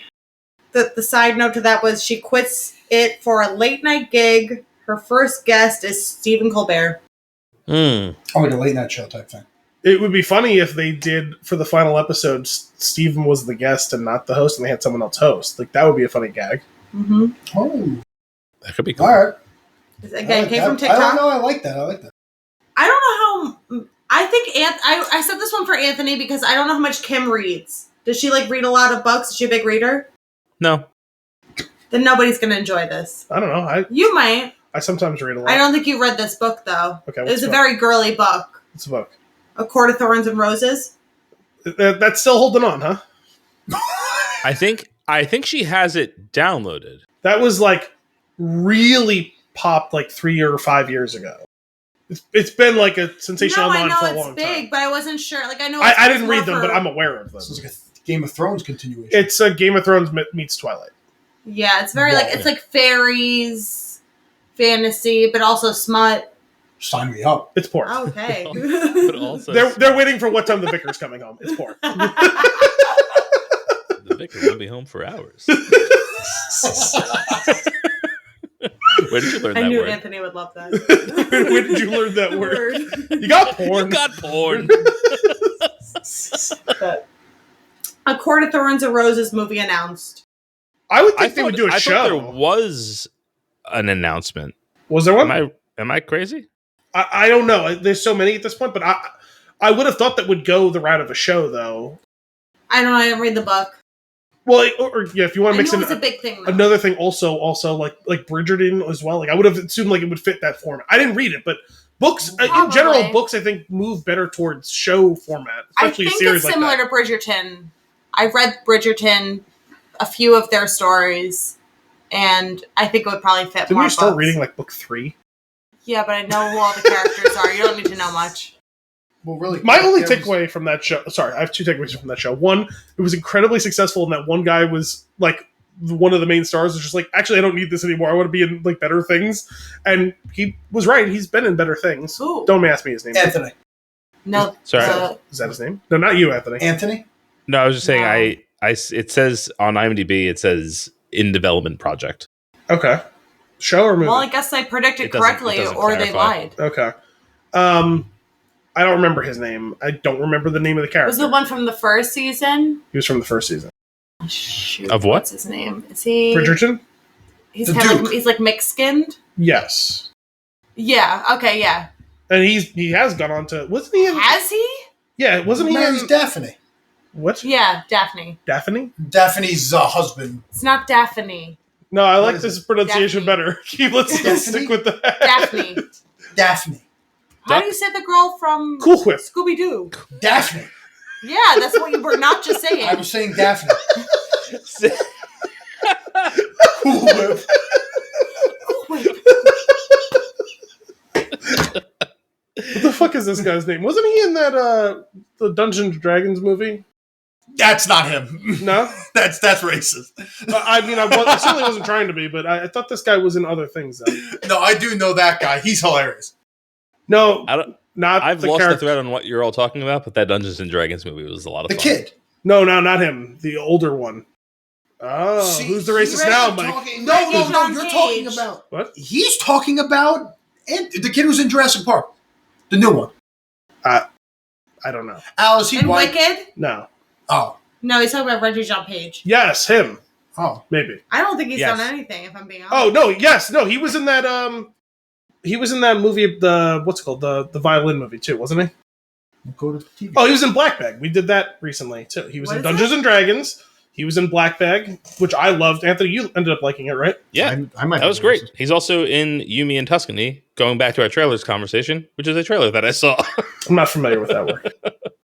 It looks Oh, like he was in The something Gray from Man. Netflix. We did that. We did that. 37? We did. Oh, I'm thinking of Justice Smith. Yeah, that's not who I was thinking. Oh, of. okay. You bite your tongue with that attitude towards the number 37. Well, you're supposed to be playing with a Barcelona. 22-year-old. Expect my shock. I'm sorry. Wait, sorry. What'd you say? She? So you're supposed to be expecting a 22-year-old. Oh, I don't know. Sorry. There's so many different plates in the air right now that I did not catch what you were on at that moment in any way, shape, or form. I was so caught up with being called racist, even though I was 100% right that he was in that movie. He was in Harry Potter. Was he? Deathly Hallows 7. Not 7. Deathly Hallows 1. Sorry. There were but- 7 parts of the movie. I missed He was an 5 Deathly Hallows movies. He was an uncredited wedding guest. But that's pretty cool. But no, so he He was was in. actually young. Sorry, I was wrong about. He was not the one. Sorry, I was thinking the French name, and that's what made me think about that. I forgot what the name of that movie was. I watched it on one of the plane trips. That maybe it was to Italy or from Italy. I don't remember. But no, but he I was right. He was the guy from Dungeons and Dragons, and I actually totally forgot, even though we just watched it. That one I watched on the way home from Italy for sure. Black Bag. I liked that movie a lot. He was good in it. But yeah, anyway, why did we get caught up in that entirely? Smut. Smut was definitely a part of it, yeah. But The Oh, yeah. crown of sorry, thorns. 2 things from that show: Regé Jean Page and that one guy dying from bees. Those are the only 2 things I have taken away from Oh, the that show. father! Guy dying from what? Bees. Bees. Bee. My girl? Yeah, Beads? you hated that. Big Bear, he loves Was the Kim honey. into Bridgerton at all? Yes. She was? Yes. We haven't spoke about this. We'll talk soon. The bees thing is actually hilarious because It was hilarious. I was laughing at Think it. of like ancient, like not ancient, but like medieval times. Somebody gets stung by a bee and dies instantly because they suffocate because they're allergic. Just think about Now the bee. everyone just assumes that little thing is just deadly. Yeah. That's I love that. terrifying. I think it's hilarious. I was laughing. It was supposed to be a very serious and sad scene. I was laughing at it. Oh no. It's just how they did it. It was the problem. It would have been very. Well, maybe if you watched was the whole show, you would have more appreciation. Was that My Girl? What was that? What was that Yeah. movie from the 90s? It Don't was say My that's Girl. funny. I didn't say it was funny. I'm saying that they did was that scene devastating. and it was devastating. They did it correctly. I didn't laugh at that scene. I laughed at this scene. glasses. I can't. That's what I want to name my future child after. B? Yes. No, I'm kidding. I'm kidding. I can't. She just wants to have a girl and call her my girl. Talking about my girl. What other you knew. predictions do you have? Yeah, continue with your TikTok. Sorry, that was a wild tangent. Did you watch Dancing with the Stars, Anthony? No. Let's get past that one then. Yeah, I watched it. Well, hang on a second. The two other people on this There's podcast. people You here didn't too. watch it? By the end of it, I watched about 2/3 of that season. Do you know who Val Schmerskovsky is? Yeah, one of the dancers. Prediction that he's going to get in a cheating scandal. Yeah, he's a dancer. He's a Russian dancer. Of course he's going to get in a cheating He's scandal. one of the men, and you know who he is. This is why I didn't bring it up. I don't know who he is. He's one of the guys. The one that was with Alex Earl. I just said that. Oh, did you? I actually didn't hear. They said, is that a girl? No, I said, is that Alex Earl? Well, I said, is that Alex Earl? It probably was a You better know way to what? phrase Fair. that, But I said this to you, hang on a and second. you shut me cheating? down completely. Hang on a second. Now I understand why her and Braxton Berrios broke up. No, don't say that. But no, okay, no, He because wouldn't do that. Alex Earl might, but he wouldn't. Of course he takes would. two to He's a tango. No, Russian he dancer. wouldn't. He had a baby That time I'm with being another racist, one. Mike. He had a baby with one of the other dancers. So Okay. what's He the wouldn't scandal? do that. Is He this wouldn't do is that. this a prediction or a thing that happened? I'm very confused. It's a prediction. I've lost the thread again. I'm predicting things, but I don't want them to happen. Okay, I got fair it. enough. But it's not me predicting a TikTok. All right, so background to anybody who did not watch Dancing with the Stars. Mouth from the Goonies Mm-hmm. was on this year, and he kind of like sucked. Yep. But like not like performance wise, like he was fine enough. He sucked as a person. He's had a weird, tough life. I don't know what his life is, but he's older now. Figure it out. He was kind of shitty to his partner. I believe it. And so it says, Dancing with the Stars, old weirdo. And this is not Andy Richter. No, it's not. He's not old and weird. He's old. Yeah, but he made me cry every He's episode. definitely weird, but like No, in a, he's not in a not. He's bad weird in way. a fun way. He's weird. Yeah. That's like, We like Andy. we love Andy. Old weirdo pick is actually problematic this time, and it causes a boycott. Okay. Oh, so that's for the next season. Yeah. I mean, And they're going to try to push the envelope and pick someone even older and weirder? their suggestion was Chris Noth. It's a name I've heard. I don't know who that is. He's big from Sex and the City. Ah. No, if they want to go to the full logical conclusion of this, just pick Chevy Chase and move on. Is he old and weird? Yes. Yeah. I mean, he's real definitely life? old. He's like 80. But is he weird in real life? Yeah. What does he do? Is he bad? Like 98% of the people who've worked with him for the last 50 years hate him. And, yeah, he got fired for being old and cantankerous and racist on Community. So. On Community? Yeah, he was on it for a while. Oh, bummer, Chevy Chase. Anyway. Basically only... Oh, God, I'm totally forgetting the name of the actress. The actress who played his wife in the Vacation movies. She's, like, the only person who, like, has been able to stand working with him for, like, a long Is period there of a time. gun to her head? Is she okay? Yeah, the gun is called money. Yeah, and it was I'll the only My money she God, made in this her career. poor thing. Money's I Cool hate thing. that I compare him to Dad now. because you compare the movie version. I can understand. Yeah, no, I'm talking about Chevy Chase, not what's his name? Clark Griswold. I know, but still, I feel bad. All right, well, maybe it'll be Big from Sex and the City, and he'll be old and weird. Not Chevy Chase. Could you imagine him going on the Dancing with the Stars and having a heart attack? No, During a Peloton dance. Peloton only does that. Gen Alpha gets really into jazz music, but it's a little culturally appropriative. They're gonna be like unironically into jazz and like wearing blackface or something. Well, I don't understand. I don't know. I'm going off of what TikTok says. Okay, I feel like I need more context for that supposition, but I thought that one was funny. I didn't pick every one of them. no, that's fine. No, there is like every generation has its weird thing from like 1 or 3 generations earlier where it's like, how did this bubble back up and become popular again? This hasn't been a thing that anyone's cared about in 30 years. What was mine? For your generation? Gen Z. I don't know. I mean, there is always a thing. I just like What sometimes was yours, it's then? sometimes it's a type of clothing, sometimes it's Bell-bottom music, jeans. sometimes it's Bell-bottom jeans, I guess. yeah, like actually yeah, that's a pretty good call. I don't think that's culturally appropriate, though. No, I just meant the random thing from a Pops up past from the generation past, yeah. that pops up again for no good reason. That's more what I was getting at, not the Reese's. I hope jazz music comes back. That'd be kind of funny. I just want someone like doing like a DJ set and like whatever. Like I want to see it's like someone doing like house music and like ripping a saxophone or something like that. I don't know. I should be Shirtless. Shirtless, of course. I was watching The Lost Boys the other day. Okay, this one was funny. Harry Styles album, and it's experimental in a bad way. Jazz? That's a twofer. I don't know anything about Harry Styles, but I thought experimental in a bad way was funny. So you guys remember like in Get Him to the Greek, like African Child? Yes. Yeah. That, but jazz. Yes. I bring up Get Him to the Greek so often, and nobody knows what that is. I don't even like that movie, but there is like a Neither is- bunch of big reference points in it, though. That scene cracked me up. When life slips you a Jeffrey. Who would be afraid of a Jeffrey? Renaissance of the Twilight Zone. That's already It happened. did that, yeah. Like multiple times. No, it did it. Yeah. Yeah, Jordan Peele brought back Twilight Zone like a couple very, years very ago. recent. Is that what that is? Yes. And then also TikTok, I don't know what that means.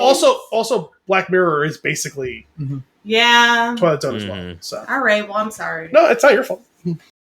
Blame the internet. This one was my Blame favorite Canada. personally. Fiber upstages protein in diet culture. Oh, those two have been fighting a war for years. Yeah, I hope they No, win. it's already happening for this year though, as fiber coming out on top. Yeah, I'll take that Is one. it? Yep. In what way? Well, a lot of folks my age are realizing how important it is, more so than protein for them. Well, at can you this tell stage in people their my life. age? Spoiler alert: they're both pretty much equally important, and you should have both of them Yeah. in most meals. I think I do, we but, like, never tell me. focus on the fact that all of these things are important. We only follow a trend Sure. at one stage or another. Protein has been the trend for a very long time, and it's transitioned to fiber. It's just happened. I just can't wait for the influencer to be like, "Grass-fed beef? That was last year. We're gonna feed you grass." That is exactly That's what I Straight to the source. Wait, so what are we saying about fiber? Nothing. They're both What great. about for you. it though? Like No, it's just like what you know. is the fiber of the year? Well, I don't know. Frosted mini wheats. fiber. Flax? I don't No, know. because I feel like the Flax. protein of last year, cottage cheese.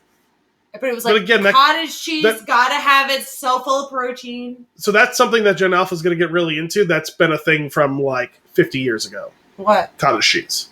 Well, that's what my generation just got into last year. Yeah, that's what I'm saying. So, like, what's the fiber of 60 Well, no, but years ago that we're bringing back? No, so the point is like it's the whole thing. So like protein has Fiber been as a concept. the thing for the last couple of years. Think about like, oh, there's protein chips and there's protein Pop-Tarts and there's protein bars and there's protein this and everything. You can't have anything that's a carb ever. It can only be a protein. And so like that's gonna be the whole point is it's gonna be fiber infused this and fiber infused that. Here's your new That's... My ears are ringing. It's going to be, I want to hear everything about fiber. here's a new I thought we hard were seltzer circling back that to comes Gianna's with your ears daily gone dose of bad. fiber in it. Because that would be great at a bar. Because I know his wife is feeling the same Could way. you imagine how many people are just going to be shitting We in talked about bars at that. 2 a.m.? Listen, I've had some Metamucil dark times. hard seltzer I've coming. had a couple I of dark times. love that! Give me Metamucil hard seltzer. I've had a couple of dark times in bar bathrooms. I would prefer not to have gut rearranging diarrhea because of the Metamucil seltzer. I need that. It's going to be go to the bar and your cocktail's I'm just just going to be gonna cut the Greek clip. yogurt, Yeah. cottage cheese, and fucking Metamucil. You know how we say, like, opposites attract? Wheatgrass. I don't talk about wheatgrass, but I'm just opposites gonna cut the attract. clip. I've had dark That's times me in and Mike. bathrooms.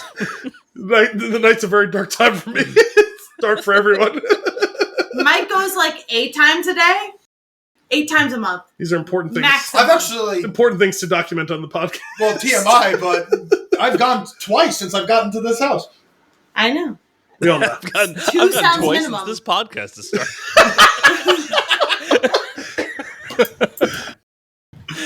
Next Oh, prediction. man. What do you got next? Oh, Adele acting debut. I'm actually kind of shocked it hasn't happened yet. She seems like she'd be Too fun. far gone. Huh? I think she's too far gone out of everything. She has been kind of very out of the public. Yeah. It's because she got skinny and had a baby. Oh, God forbid. Did she have a kid? I actually didn't know. She did. She had babies. She's with. Yeah, I know. Settle down. She's with that agent, right? That agent. Isn't it like Kevin Durant's agent? Oh, I have no idea. Say that again. Agent Jesus. Maybe. with a J. Christ. Yeah, I heard it too, Gianna, and then I was like, surely that's not what he said. I was like, I don't think he'd say that. Well, because you know what it is. She's sitting with her headphone in her left ear. It is my bad ear. It's not a bad ear. She's also drunk. It's okay. No, it's bad ear. I have bad ear. Do this. Can I pause for 1 second? Sure. My old job, I was able to use a phone all day, whatever. I kept a headphone in this ear all day Did you long. work at a switchboard? 8 hours a day. I think the headphone being in there, You didn't consider switching ears occasionally? I do that. I never did because my hair hung nicely this way so no one would see it. I do that at work. I alternate ear every account I go to. You've got a better flow of hair. I did not. I also don't have to hide it, so I did. I had a HR boss that was walking past me all the time. But I had the hair that hung there. so anyway, Whatever. So that is bad ear. I knew it. isn't Adele with was it Kevin Durant's I thought representative she got divorced. I'm of honestly not business? sure. I couldn't pick him out of a crowd of two people. Sorry, what's that? I couldn't pick Kevin Durant's agent out of a crowd of Well, two people. he's one of those super agents. She's with In Rich basketball. Paul. Yes, him. See, I was right. Or maybe not Yes, Kevin sir. Durant. Maybe LeBron. He's one of the basketball mega agents. And I remember thinking, how the fuck did Oh, the two of she's them end up engaged together? to him. Didn't you just say she had a baby? She was married to somebody else before that. Oh, that I was didn't going to say know that. baby out of Rich wedlock. Paul. I knew that she was with Rich Paul. I couldn't think of it. No, how dare. Is he LeBron's agent? I don't know. Oh, you should say. If he... Let I me love- Google who Rich Paul is. I love Jiffy Pop Corner. Sorry, a sports agent, business person, and entrepreneur. No, of course. He's a full All on right. Tom Holland and Zendaya have a baby. Wait, do they? No, she's like... Oh, I'm sorry. I was like, that's news. Yeah, I know. You should I didn't know kind we of were. rip that I didn't one know out we of went nowhere. to the next. I thought you subject. found that information out. Yeah, sorry. I've got no prediction, but I'm rooting for it. To square the circle on that, Rich Paul, Clutch Sports. He's the guy. Oh, okay, who yeah, founded so- Clutch Sports. Yes. So That I'm familiar. I'm familiar with Clutch Sports. Anyway, I hope they have a baby. They seem Same. fun and nice. I'll do you one better. She's already pregnant and they haven't said anything. Could be. I haven't seen her. I neither. there was some picture that came out of her and Tom Holland like offset from Spider-Man a couple weeks ago. A week or Was three she ago. looking plump? Not particularly in that picture, Oh, okay. but it might be Well, too because she's early a for that. very like thin. She You is. would be able to tell right away. I you think it would show pretty quickly. It would be the perfect timing for it though, because Odyssey is about to come out, Dune is coming out, and Spider-Man is coming out. All She three of can them just coming kinda out relax for this a while. year. She wants to just rest on her laurels for a year or three while raising a kid or more. now's the time. And like, I was actually just something they were talking about it the other day with like the new year starting, like trying to guess which actor or actress was going to have like the biggest like box office this year. And she's got The Odyssey, Dune 3, and Spider-Man 4 all coming out this year. And Shrek 5. She's in The Odyssey, yeah. Wow. And something else, too. There was another thing on there as well. I know they do a lot of things together. So. Well, you did it right next to the microphone. No, it's good. It's good. That one's totally on me. It just reminded everybody else to grab another drink. It's true. Although most people listen to podcasts while driving. Last one. Okay. Colin Jost leaves SNL. I mean, if he hasn't left yet. I hope he doesn't. I actually really enjoy him. He's also like, he's not even like on the show. He just does weekend. Yeah, exactly. But what if he doesn't? Yeah, but want isn't to he do like a that head anymore? writer? He's got a Is he not? baby. I think he might be. Is he still though? Like for a while, him and Che were like the co-head writers, but I don't think they are anymore. Are they? I know they write for each other. They definitely both still write, but like I don't know if they're the guys who are like actually the head anymore or not. But I have thought it's weird that like that's kind of all they do at this point. I mean, I guess Seth Meyers was kind of in a similar spot when he was in his run, but well, I think that if he's been around this long, he's gonna die with that show. I think he should stick around. who's gonna die first, him or Keenan? Well, I'm not a die, but Keenan's a lifer. Well, because Keenan's been on for 20 years or Yeah. whatever it is. He's settled in. He got a pension. He got a pension. He's collecting. Keenan brings me so much. He's going to be collecting Social Security soon. He's not that old, is he? I don't know. He's like, That's it's not funny an because age now thing, like I'm he just went from saying. being like the youngest to now he's like the oldest cast member. It's not an age thing. I'm just saying he's been there that long where like he deserves a lot of benefits for that. I mean, I guess he never really quite had like the high end of what we would have like maybe thought for his career, but he's been consistently on television for like 35 years. Yeah. Hmm. Because we were talking about this the other day. I was like, there used to be such big names. Like everyone knew who was on SNL. Everyone watched it. You couldn't wait for Saturday night. And then now it's like, I don't even think twice. I get excited. Do you watch it though? You watch like She gets recaps. excited, Michael. Where's the clips? Like I get excited about Sunday Night Football. And I watch it. You don't watch Saturday Night Live. You watch football like it's like hate watching. Well, That's because he's a Patriots fan. no, I don't hate watch. I hate watch other teams. I hate watch the Bills. No, I think that Boston sports fans in general hate watch sports. I hate watch the Red Sox. I just mean sports. I don't think you guys joy watch is my point. You hate watch. Yeah, well, I mean, you know what? I'll bring it up because I hate them. As a Jets fan, you have to hate watch. Oh, no, I watch the Jets the way that someone watches a car crash when there's nothing they can do about it.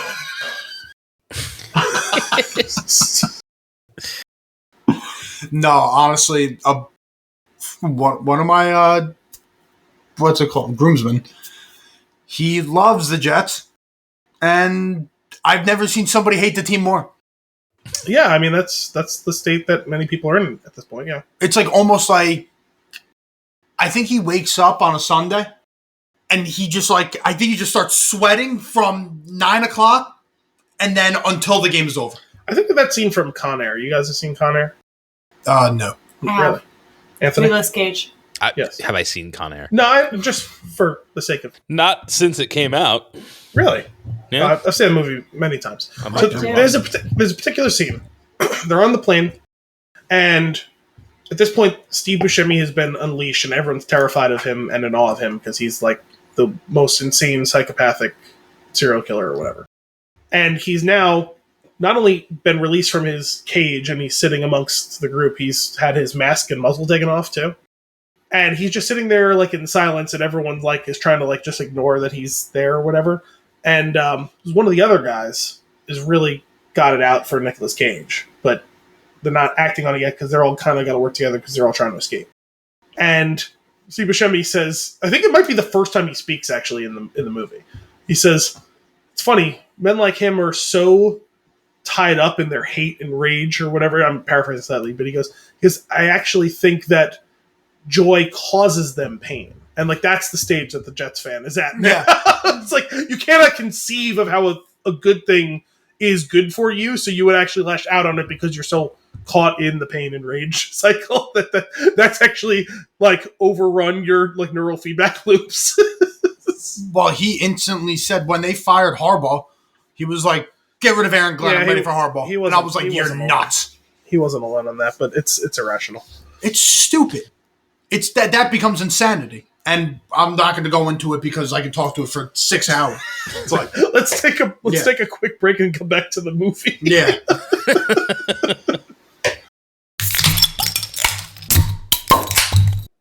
Avatar: Fire and Ash, released in 2025, rated PG-13 with a 3-hour and 17-minute runtime. Your IMDb synopsis: Jake and Neytiri's family grapple with grief, encountering a new aggressive Na'vi tribe, the Ash People, who are led by the fiery Varang as the conflict on Pandora escalates and a new moral focus emerges. Yep. Sure, that tracks. That's pretty much what the movie's about. Why don't we... Actually, hopefully, Al, you primed them for this. Why don't we start with your tweet-length review? So we're going to do a review, like as if one that would fit in a tweet. I'm going to go first, and you guys can think of one if you haven't written one already, because I definitely forgot to prime you guys for that. And I'm going to call this. I'm sorry. Yeah, sorry, we always do this. I actually thought you would have been okay, but I meant to tell Mike, and I forgot. Sorry. The blue and green and gray people continue to look like the aforementioned people. The action environments continue to look gorgeous and raise the bar. Let me know when Avatar 4, The Quest for Peace is ready. 8 out of 10. The Quest for Peace. I will go next to give you guys some more time to mull this over. Fire and Ash is Cameron's reheated pizza. Still delicious, slightly charred, but the same thing we ate last night. 6 out of 10. Really? Do you want to go? Because you're not going to like my answer. You're not... Okay, I want you to go. I thought that the movie was the same thing as the last two, so I agree with Anthony. But, wait, I'm not doing it in a tweet. Okay, sorry. No, it's all right. It was a quote tweet. Yeah, I'm responding. But, yeah, because I don't have anything written down. But, I thought it was the same thing as the last two movies. And I've had enough of the brain fluid. 6.5 out of 10. Well, that's why they moved to mushrooms this time. The brain fluid was still there. G. Oh, God. I don't know. Limit my words. It doesn't have to be exactly tweet-like, but just in the style of that. First Avatar, if we've ranked it 10 out of 10. Second Avatar, 3 out of 10. Third Avatar, 8 out of 10. Whoa. Okay. Brought itself back. All right, we're all over the map here. Well, I mean, me and Gianna had the same grade on it, I guess. So Yeah. I think you also liked the yeah, one in that's between. that's the thing that's interesting is I had a pretty high regard. Actually, I still think, and I have to give the benefit of this one having a little more time and at least one more rewatch, but I really liked the second one. I probably liked it a hair better. I went actually back and look after I wrote mine. I went to look back and see how I scored the last one, and I gave that one an 8.5, and I gave this an 8. So pretty consistent, but I did like this one just a hair less than I did the other one, but I really liked the last one, so that's Sure. no shame in that. I consider myself to be somebody who likes most movies. I hated the second one. I didn't like it either. As someone who watched me watch the second one for the first time, he can say, like, every, 5 minutes I was like, God, this is awful. That's all I kept saying. I hated the second one. I thought that the story was much weaker than the first one. Okay. Just because I felt like the first hour and a half, because it's a 3.5 hour movie, but it was nothing. There was nothing going on of any importance.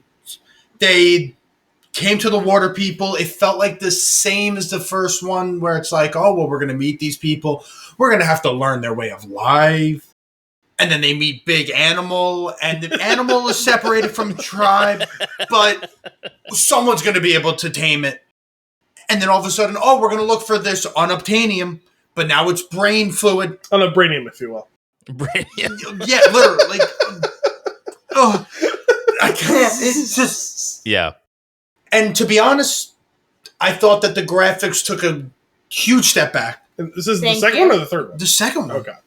I actually thought that the third one, the graphics got a little better-ish, but it's still like, I was so annoyed with the second one that I think that I was more willing to accept the third. Yeah. So I loved the visuals in the second one. That was a big thing that me and Anthony talked about in the lead up to the second one coming out. Was I was like, okay, so the first one was great. That it looked gorgeous. I'd never seen anything like it before. I was like, how can they really have raised the bar that much? And then that was my whole main thesis of the review for the second one was, well, they did it. Somehow they continued to manage to do it. And you know, the nearly 15 years between them certainly helped with that. But I was shocked by it. So I didn't actually feel like there was much difference between this one and the third one, or it's the second one and the third one, which makes sense because they only came out a couple years apart. And in fact, they shot most of this movie continuous back to back after they were done shooting the second movie, which is a part of why the cast is so much of the same people and the locales are a lot of the same stuff. Although they certainly expanded it in the third one from the second one. Not as much as the second one expanded from the first one, but they continued to add to this. So, like, I understand on a movie that is so, like, plot is like second or third in line on what they care about in the making of these movies. It's just fine if that's where you rate, if that's what you want, which many times is the case that I want, but it's just not what I'm coming to these movies for. So as long as the plot is coherent, I'm fine with whatever, because that's not, I'm here for the action, I'm here for the visuals. They give you enough with the characters, I think, that at least you have connection points. At that length, I'm looking for more plot. I mean, that's fine. Yes. That's fair. I do think they got caught up a little bit between, to your point about the Mandalorian Grogu movie, you want to be able to continue to introduce new people to watch this movie, but you also still want to continue adding on. So I do think this movie suffered a little bit from how do we continue to pull those threads forward, but also make sure that we establish everything for everyone who's already here. And I think they just had so many different ideas they wanted to cram into this movie. Not that these are necessarily plot-centric ideas, all of them, but, you know, there was a lot going on. There was a lot more things going on in this movie than there was in the last one. Was there? Yeah, like, I mean, the ideas they're juggling between the grief aspect that they're tackling in a way that they didn't really in the last one, obviously.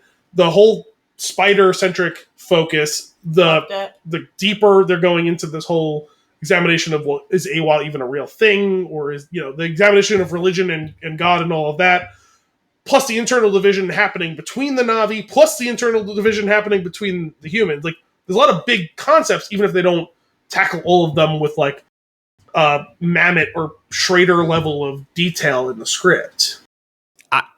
I'm not looking for that level of detail. I'm looking for some attention to it. And it's just, these are just concepts. They're broad concepts that are kind of thrown at you, sure, and they're there in the background for you. And I understand that this movie is not about the story, and it's about the spectacle of seeing something this outrageous on the screen. Totally. I get that. I've just lost interest in that as a concept. Like, I think that was really cool the first time to see a movie that had so much engineering that went into it, including like developing specific cameras for shooting it and actually seeing it in 3D the way that it was intended to be seen. And it did blow me away visually, and it was something like I've never seen before. Then the second one came along, and it was I do also think that it was a polished version of that, but not really a ton of ingenuity on top of it. Just like they've polished it to an extreme at this point. And then this one comes out not that long after the previous one, and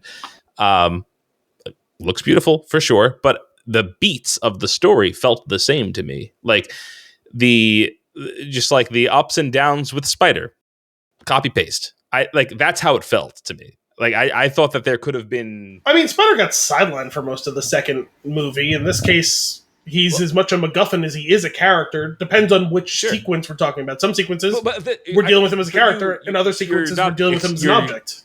Yes, but it's.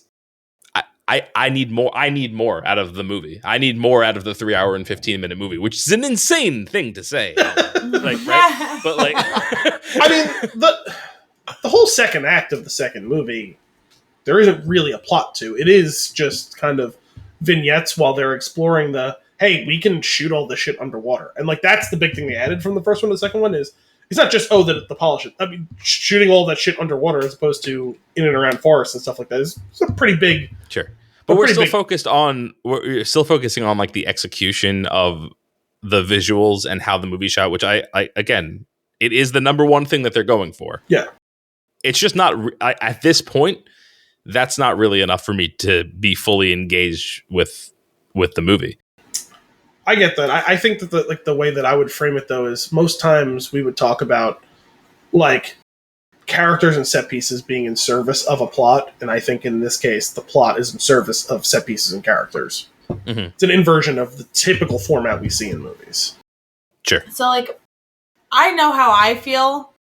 I think Mike feels pretty similar to how I feel. It sounds like you feel a little bit more negative now than you did when we walked out of the theater, which does happen when you have time to mull it over. He does, but I'm saying like one versus two, I think he feels similar to me. Definitely. Yeah. One, I feel like it was like groundbreaking. Like, I mean, obviously I watched it for the first time when I was 10, but I rewatched it as an adult now, like a month ago. And then I watched 2 for the first time, like a few days afterwards? Maybe 2 days after. Maybe 2 days after. Oh, so you watched them that close. So yes. You weren't impressed with the jump in the visuals watching them that close. I felt 2, like, watching 1, like, for the first time, obviously, I was, like, 10 years old. And it was, like, groundbreaking. It was like, oh, my gosh, like, whatever. And I thought that rewatching it, being 26, I'd be like, oh, it wasn't as good as I thought. Like, I've seen other movies with CGI that were better. And I rewatched it now, and I was like, no, I still feel it's just as groundbreaking. And, like, the CGI, I thought it felt like I was running with them in the woods. Yeah. Like, I thought it was that good. I'm not kidding. Which is the idea. That's the goal, of course. But then watching the second one right after that, I remember saying, like, about 45 minutes into the movie, I go, they made a joke out of the first movie. Anthony, is there any chance, I know you and me talked about this a little bit, is this a frame rate issue? What does that mean? Her perception of this, is this a frame rate issue? What does that mean? Hold on. I don't think so. It could be. I guess it could be. I just wonder, because like you and me, we play a lot more video games than she does. Mm-hmm. So we're used to now that dealing with the different frame rate stuff and like the more modern version of what that looks like, that I don't know if maybe she would be as attuned to. Because I know the first time I started seeing things at a higher frame rate, I thought it made things look cheesy. Yeah, well, for sure, because it sounds like it almost has like that soap opera-y effect. Yes.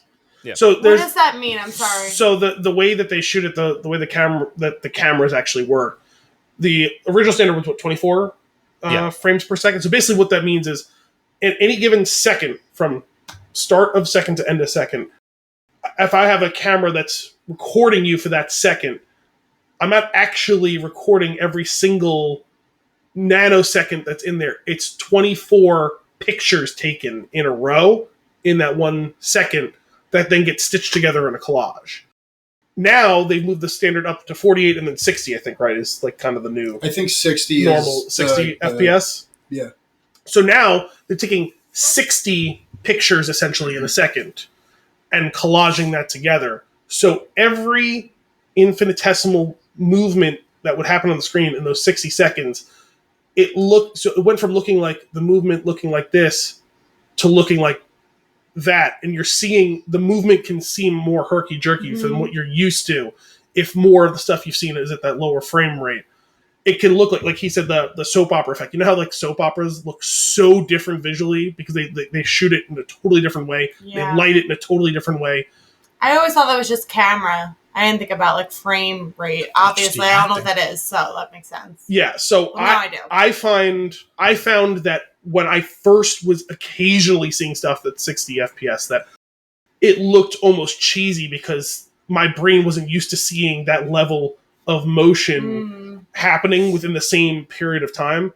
But now I'm much more used to it, so it doesn't really jar me in that way. But people who don't see it very often can actually be turned off by it and think it actually looks worse, even though the graphical fidelity is actually better because they're capturing more detail. That might be It might be the case because honestly, Did you notice it more in action scenes than in quiet scenes? I don't remember whether, like, what scene it was in, but I remember it being more. I said to him, I'm like, it looks cartoonish. Yes, that's exactly so you think the so? effect. So maybe that was the thing I felt then. Yeah, but I felt like the third one, because I literally have a note here that says CGI's could be better. There was something I wrote where it was like. So the thing is, they were shot, like I said, almost. Now they had 2 more years to work on the actual post-production CGI stuff, but they shot them months apart. But you, after not engaging with a lot of 60 FPS stuff necessarily, because you don't watch a ton of action stuff all the time, and you don't play a lot of video games. Like, you play Fortnite, and that's kind of it. So you went from not engaging with 60 FPS stuff very often, then you watched 2, and then a few days later you watched 3. So you're kind of now getting used to that experience. Yeah, I get. So then I might be like, that might be the case. So what you're saying, it probably is the case for me then. Like, maybe it was too realistic in that way. Like, maybe that's essentially what it is. Maybe the slower they did it, like if it was, what was it, 48 versus 60? Maybe slower made it seem more realistic to me, just because of how. It's just what you're used to seeing. Every other thing you watched was in that format. But I don't know, just the way, like, I mean, it's a very obviously CGI'd body. Sure. Which it has to be, I get that. I don't know, you can put it the same, like, right next to a human body and make it seem.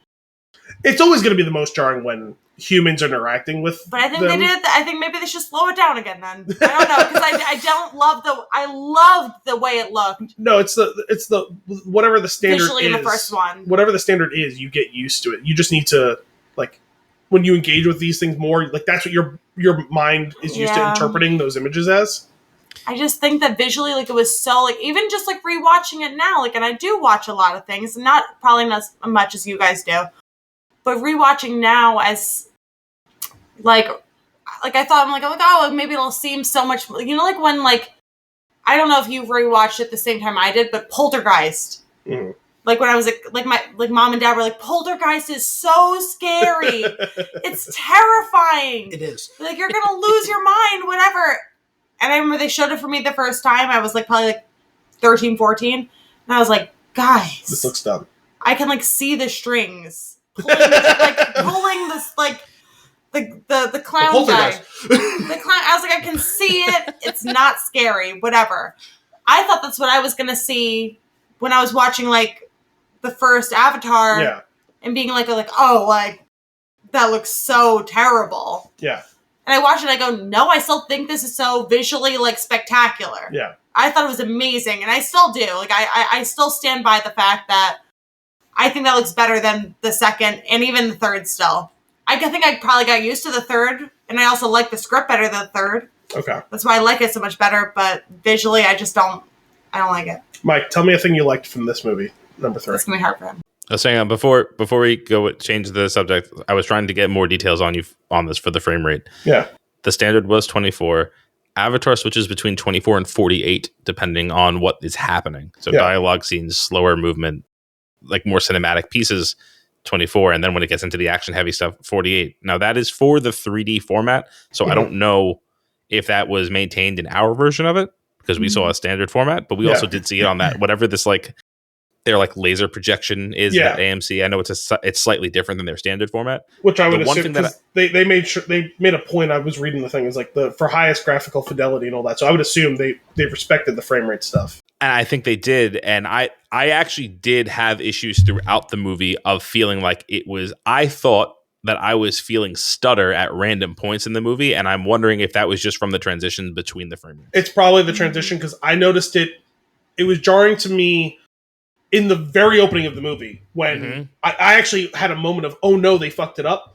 Because when they were showing the dream sequence at the very beginning, when the two brothers are flying the Ikran, I was like, oh, this looks like shit. And then my brain, like, it was like adapted.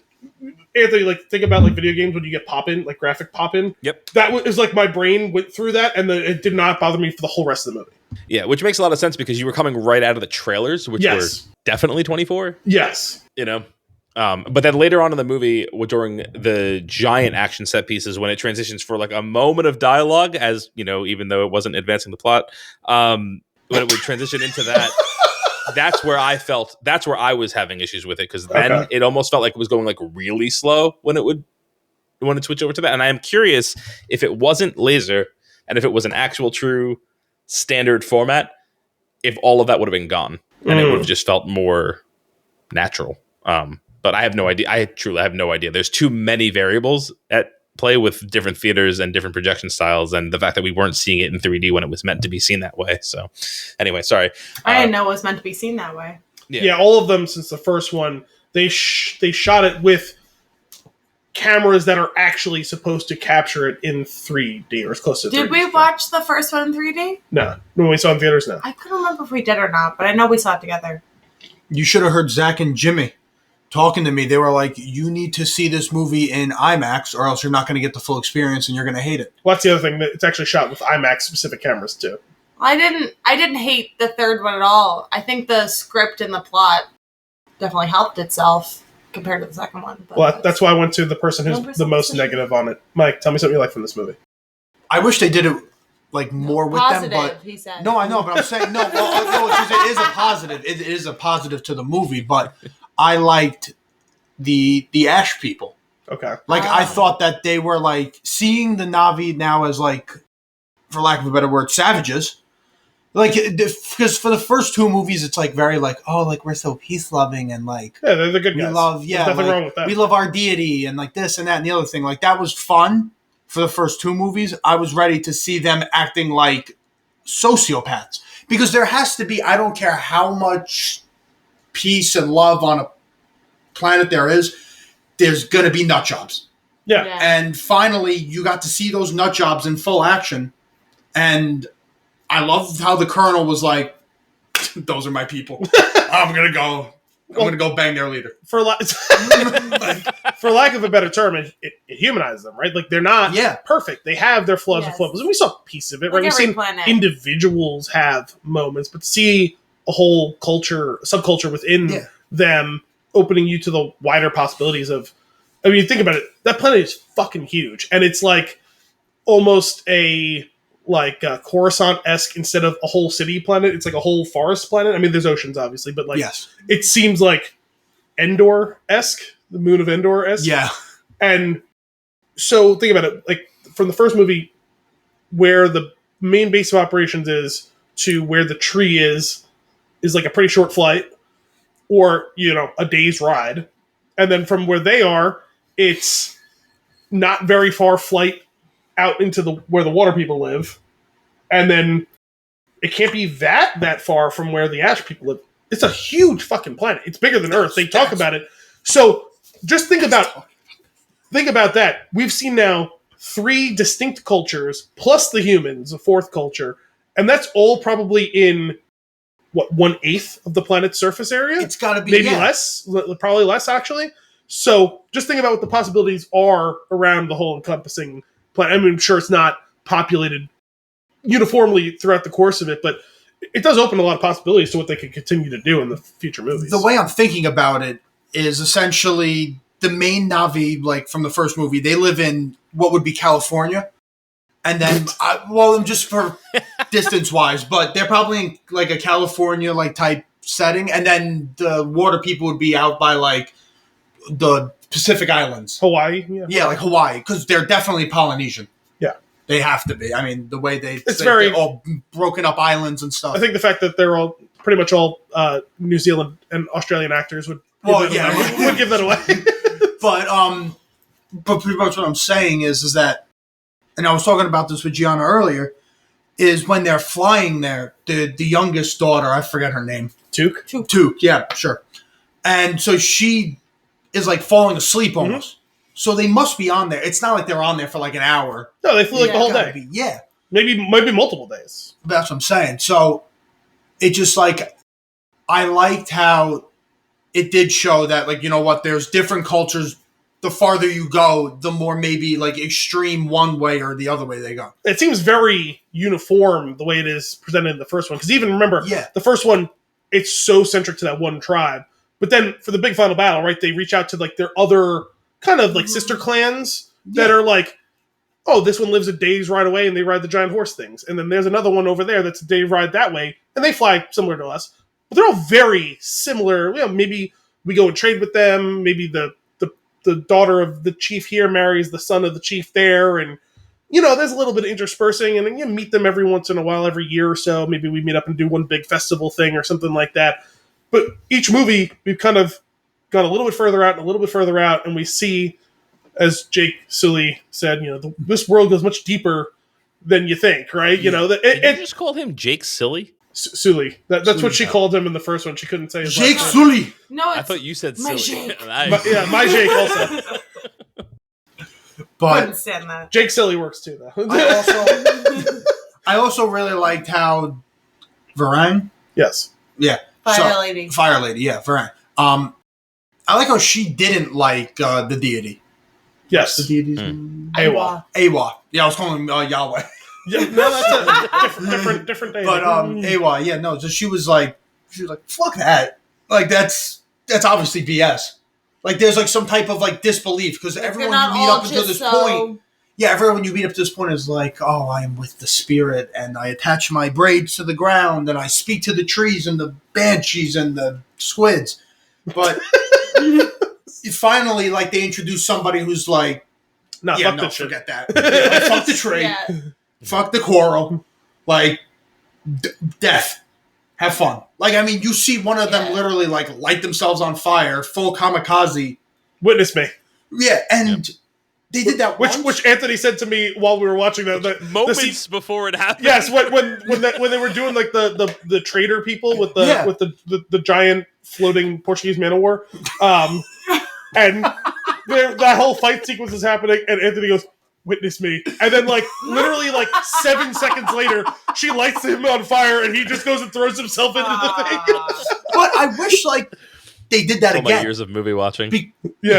Because, like, I feel like it would have had more purpose if they did it, like that was, like, they'd rather die than... Well, it's a death cult, and, like, that, again... Essentially, but you really only see that... Like, you could argue, if you wanted to, right, like, was it the Omatakaya and the Mekkaina are kind of their own version of cults because they're so all consumed in the Awa thing. And, you know, you could talk about real life people who are religious, not religious, whether we feel like we have certainty or hope that those things exist.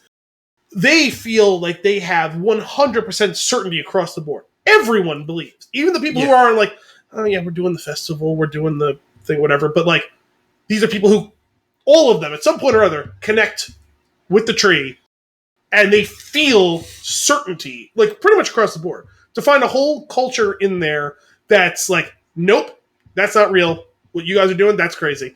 And, like, just as certain in their own way, and, well, frankly, just as religiously, like, zealot, like, towards that death cult, as opposed to being connected with everything, you know, and, like, that whole idea of they are closer to the humans, right? Because they're there for the slash and burn. They're there to get theirs. They're taking, like, agnostic in a way too, like where they're just kind of doing their own thing. They don't really care about the consequences. Not just that, but like actively seeking to reach out to them and punish them and take from them. Not only are we going to kill you, not only are we going to take your stuff, we're going to try and punish you for feeling the way you are. We're going to cut your braid off so you couldn't connect if you even did survive from this. It's a level of rapaciousness that, like, we don't expect from these people. Which is, I guess, that's the first time you see it. for it. What's that? Which I think is So carve out another 20 minutes of that runtime to focus on it. I mean, I feel like they gave a pretty good amount of time to No, they didn't. What they did was they established this as a thing.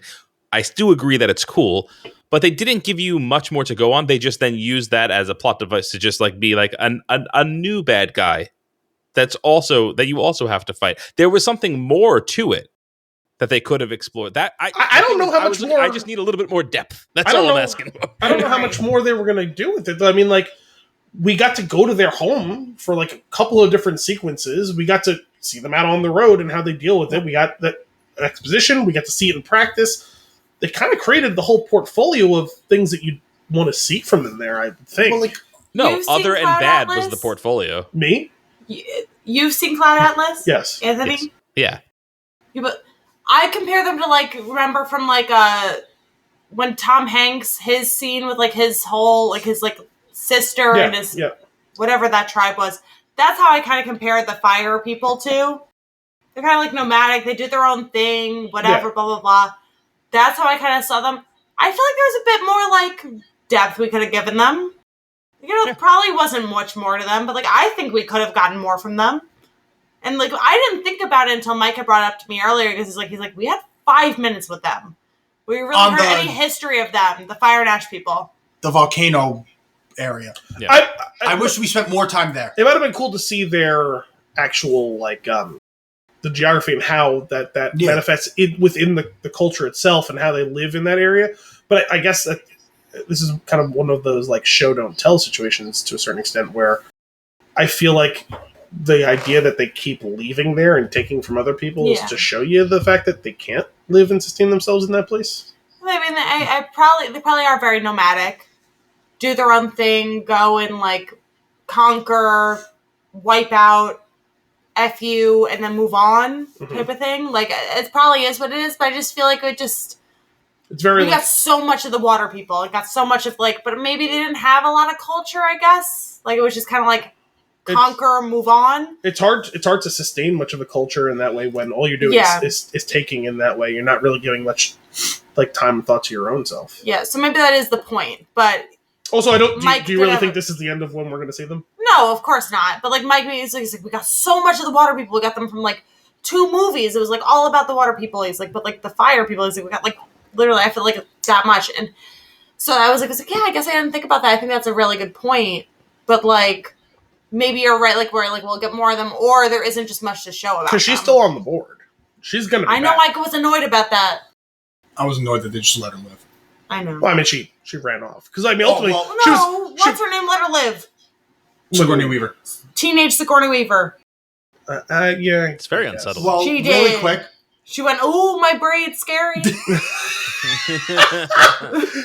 But weren't they distracted in the moment and she slipped away? No, she went, "Ooh, I'm so scared." She, like... And then she could have got her. But don't they, like, jump off the ship then? She was doing that to buy time for Nateri to leave with the baby, wasn't she? I don't think Nateri I'm pretty had sure the it was baby just yet. One of these, you know? Yeah, it was like a little... Oh, run. It wasn't... and maybe I'm misremembering, and this is the danger of... This is a 3+ hour movie that I've seen one time a week and a half ago. But, you remember that line from Con Air. I've seen that movie 10 times. Wait, Mike had something to say about that scene. Yeah. The original... in Aliens. Mm-hmm. Sigourney Weaver, when she's in the mech, she says... She's talking to the Queen. She says, "Get away from her, you bitch." Yep. Sigourney Weaver's character says, "Get away from her." And I don't know if it happened in the movie, because I was thinking about it in my head, but I'm pretty sure she follows it up with bitch. She might have. There have been a lot, especially in the second and third movie of these trilogy. I mean, James Cameron made... Oh, well, yes, I know. But that's why I thought that. So there's been a lot of, like, nods towards his previous movies. Oh, okay. If you notice, like, they've done now, at least in this one and the last one, there's times where the Quaritch forces have, like, walked forward with the spotlight coming down behind them, and it's, like, the exact same scene from, like, True Lies, basically. Mm-hmm. There's been, in the second one, the scene where the first time Spider, I think, was in the interrogation room. That was in both Terminator 2 and True Lies. Like, the way that scene was framed and lit was exactly the same. Really? Yeah. That's pretty cool. So there's been a lot of, like... It's the same way that, like, John Williams, like, he's done 100 of the 150 most famous scores you've ever heard in movies. And it's not that they all sound the same, but once you've listened to enough of them, you listen to them enough times, you can pick out the pieces of, the theme from this movie has, like, a 60% overlap with a theme from that movie because of the arrangement of the same orchestral stuff. It's just that in this one, they emphasized the strings, and in this one, they emphasized the woodwinds, but everything behind it is very much, like, if not the same, very similar. Like, you can hear I think that's pretty rhyming cool, in what he does. Like, I think it's kind of cool. You can go too far. There can be a point where you're just like, oh, you're just outwardly ripping off like what you've already done. But if you do it right, it's actually pretty cool to feel that shared DNA from one to the other, I think. Well, there was actually multiple things that I noticed with this movie. More the third one, I picked up on it, but like almost religious things. Mm-hmm. Because with Abraham and Isaac, obviously bringing them to the top of the mountain, he's like, well, God told me to kill my son, so I'm going to kill him. Yeah. Sully brings Spider into the woods to murder him. Yep. And he's he like, says, well, hey, what? Tell me what to do. Yeah. And it was like kind of like that felt like that scene. And yeah, I I didn't mean, think about very, it till later. very clear almost. Yeah, Kiri's essentially born of a virgin birth. She's essentially Jesus. Yeah. She's the only one that can talk to God. There's a lot of literature that steals from what they call the greatest story ever told, right? Well, yeah. Like, I mean, Anakin Skywalker is also a Jesus insert into Star Wars Jesus. into the Star Wars movies, and as we talked about earlier, Franklin is clearly the MCU Jesus. So, there's always going to be those sorts of references to those sorts of things, and it's how you package and repackage these things that is what makes it interesting. If you package and repackage it properly. Sorry, my finger isn't up for either of you two. It's up for Anthony because I know.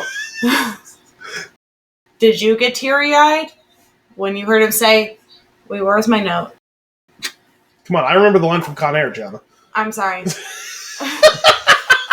When Spider says to Jake, he goes, I know you have to kill me, but you used to love me.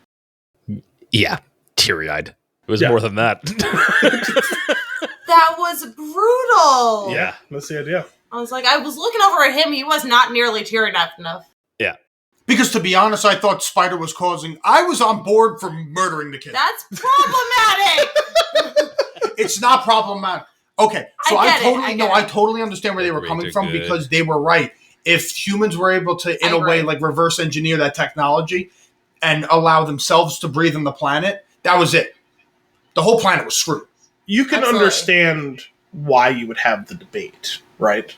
But ultimately, you understand why you can't allow yourself to lose your, again, for lack of a better term, humanity, right? Like, it's ultimately the wrong. I do have a question for you, though. Do you also feel like you've brought safe peace and prosperity to your galactic empire? Or, because it feels like maybe you're kind of siding with some of the wrong people on this. I don't think I should bring children into the world with this one. I don't know.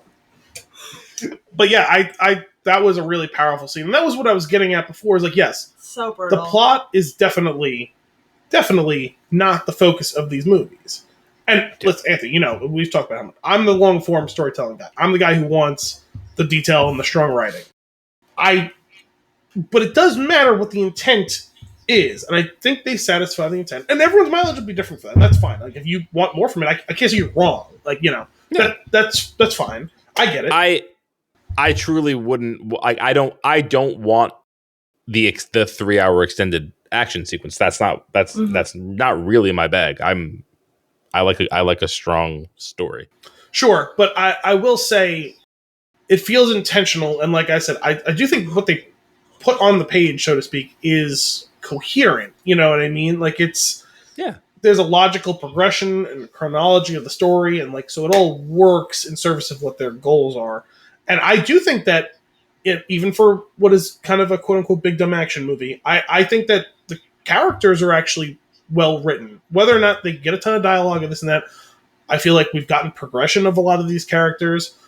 If you want to see a criticism from my perspective, I actually thought they backslid on the Jake and what's the son that's Loak? Loak. The Jake Loak thing. I thought they backslid. I thought the end of 2, we leave off with he's the angsty teenage son, Jake is the hard-headed father, and at the end, he trusts him, they kind of save the day, and he rescues him from the ship, and at the end, he says, I see you, right? That's the first time he finally says it.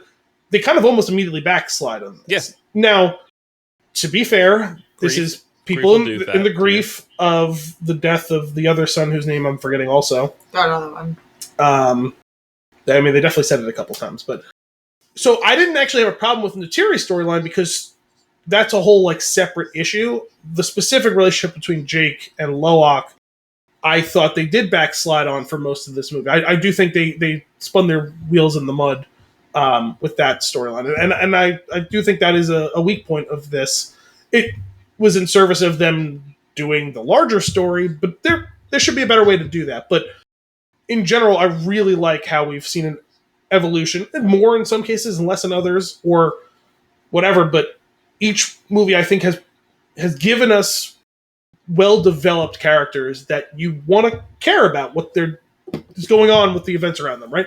The fact that you're going to tear up watching that scene with Jake and Neytiri and Spider. I mean, that was a really fucking powerful scene, right? And in a lesser movie, you could say, I don't give a shit about this 8-foot-tall blue guy stabbing this annoying, 5-foot human, right? Like there's a lesser movie where that just instantly, how much longer is this movie going for? You know what I mean? I thought it was a really powerful scene, and it was not the only one. Yeah, I hear you, bud. I'm not watching this movie again. That's where I'm coming down on it, right? Like I don't really have an intention to ever sit down with this until maybe my kids are interested in watching all of the Avatar movies, right? I'm on my own. I'm not putting it on. It's just I would rather spend that time watching other movies, even other movies of Cameron's. It's just not, and like you're kind of validating my point though with like that whole thing with Spider in the Woods. Like that was incredible. He has the chops. We know he does to have solid writing and solid execution. I know it's a different. Think about the spectacle of Titanic, right? And the incredible execution of that film, including like the wild action-oriented set piece, but like that's within a larger, beautiful, well-written story. And I lean towards that. I prefer that, which is why I couldn't possibly rate this movie higher because it's just not my bag. That's fine. I mean, they're also totally separate goals. Like I think a better comparison point is True Lies. I think True Lies is the quintessential Cameron movie. I'm not saying his best movie. I'm not even saying the best movie. Like it's so fun. But it is the most Cameron, and it's him executing his form at the highest level. It's up between there and Terminator 2, I would say, right? But I think that True Lies has is way more fun. It has a better balance of like the comedy and the humor and stuff like that with like what's going on and everything else. And it's still having enough serious. You have action, you have plot, you have all that sort of stuff. But the reason I would bring up True Lies more as like a good comparison to this one is True Lies is just like it's the big dumb action movie. And it's like, does the plot really matter in that movie? It's like, okay, he's a spy, he's got 2 families, there's a nuclear device. It's not exactly The Godfather, right? Like it's it's fine for us to say it, but the balance of it's a coherent plot. There's whole sections of the movie where the plot doesn't matter at all. I mean, there's a whole tangent in the middle of that movie where is my wife cheating on me, and how do we like frame the guy who she's maybe cheating on me with and punish him and this and that. And also I'm going to go take her to a hotel and have her strip for me and all that. Like has almost nothing to do with the plot at all in the whole middle of it. The main plot of the movie is like 10 minutes of the movie. It doesn't really matter. But you have big action set pieces. You have characters who are, again, well-written, consistent, developed, get an arc during the course of the thing. It's not Oscar-winning stuff, but it is an effective and efficient formula, and I do think... Ooh, you just said the word, though. What? Efficient. I'm talking about the character part of it. The characters. I think the whole package of True Lies is efficient. Sure. It's an hour shorter. But my point is, from the perspective of we're going to create however many characters are on screen at a given time. True Lies, it's like 4 characters, and Avatar, it's like 10. Whatever. The point is, there's a set of characters that all of them are given enough for you to register them, care about them, feel like they have a consistent arc that goes from start to finish. Some have more, some have less. They've emphasized certain ones more in some movies versus others. And this ensemble is going to continue to be the one that we see now, right? It's a bigger ensemble than it was in the first movie. we've had some people get killed off, but it's really just the one son who only had like 4 lines in the second movie anyway. So we even got Sigourney Weaver back, even though she's playing a different character now. Kind of. But but I mean, I'm still waiting. Maybe Avatar 5 will be Toot's movie. I mean, she's still very young. There was basically no time passed between the second and third one. It was like a month or 3 or something like that. What's her name? The Kate Winslet character whose name I just will never remember her name. She's Ronald? Yeah, that sounds right. She's pregnant in the second one, and she's still pregnant in the third one. So, like, it wasn't that long between them. That was Kate Winslet? I've had so much fun having this different versions of the conversation with everyone. Like, I had a version of it with you. I've had a version of it with you. I had a version of it with Dad so Dad picked up that the trader guy with the earring, that was David Thewlis, and I didn't realize that was him until like after the movie was over. Professor Lupin from the Harry Potter movies. Really? Which guy? Sorry, who was the big airship Portuguese Man of War thing? The guy who was the captain of the ship? That was Professor Lupin. I knew he was supposed to be in that movie. Forgot he was going to be in the movie. Watched that whole thing. I was like, this guy seems familiar, but I don't know who it is. Then the movie was over. I saw him in the cast, but it didn't show his face next to the name when they were doing like the sequence at the end with the cast. I was like, wait, who the fuck was David Thewlis in this? Mm-hmm. And then we were walking out. I was like, I didn't know. And Dad's like, oh yeah, he was the guy in the trader thing. I was like, really? It's like, I guess that makes sense. Me of Dad. Good for him. I was also surprised and credit to him. But yeah, no, Kate Winslet in both the second and the third movie. That's her. Who's the pregnant lady? Yes, the pregnant lady. But we also don't know their. Did you know that? From a conversation with Al? Yeah, I said I've had a different... me? Yes. Because we talked about it the other day. Yeah. This is crazy. And Cliff Curtis was her husband. Who's Chris Curtis? Cliff. Feedback. I'm sorry. I'm going to sound drunk. This whole thing is the feedback. Anyway. You've seen him before. He's been on Cliff Curtis. Whatever the fuck his name is, I don't care. It's Christina. Cliff Curtis. Murray from what? Stranger Things, right? And Christina. Oh. That's him? Is that what you're talking about? No. Oh, I No. That's pause for you. Yes, go ahead. Christina and Murray are the same guy? No, I was thinking of the other guys. I know. Yes. Christina and Murray? Like they better because they look exactly the same. Yes. Okay. Yeah. I was looking for your... Yeah. But now, so now that you guys have... No, good. That's not the same guy. No, she keeps saying his name wrong, so I'm doing it. Christina, say his name right. That's what I was doing. Anyway. Cliff Curtis has been in a bunch of things. You've seen him. We can talk about it later. That's fine. Kate Winslet. Yes, Kate Winslet. Anyway, she was... Very cool, Kate. She was still pregnant from the one movie to the other. So not very much time has passed. She sure does love the water, man. She does. And it's killed... She does love a waterman. It's killed her or people she loves in many movies she's been in. Also, James Cameron's got something with the water because between these movies and Titanic and The Abyss, like he's done a lot of things with water. So. He's probably terrified of the water. That's probably what it is. She's been begging to die in the water, and she finally did. Yeah, she flew just a little too close to the watery sun. It'd be impossible. But anyway, I would imagine we'll get a bit of a time jump now because they haven't. I think they've shot like this much of what they would use for the next movie. They have to shoot it in earnest, so. I would suspect we get a time jump if the kids get a little bit older and all that for the next one. Yeah. Speaking of kids being older, wait, hold on, really quick. Because you're fading away from what I wanted to talk about. Okay, Mike, go ahead. What she's reading? We don't know their I believe the word is gestation. Sure, but so they can be pregnant for. They're not elephants. You don't. We don't know that. You don't know.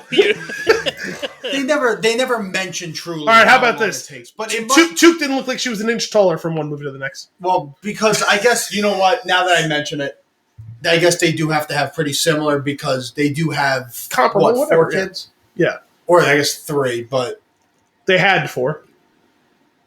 Well, no, because Kiri's not adopted, but Kiri's not theirs. But I mean, neither even Spider. think about that. Like, so there's clearly whatever. It's like 15 years between the first and second. Yeah, so that makes sense.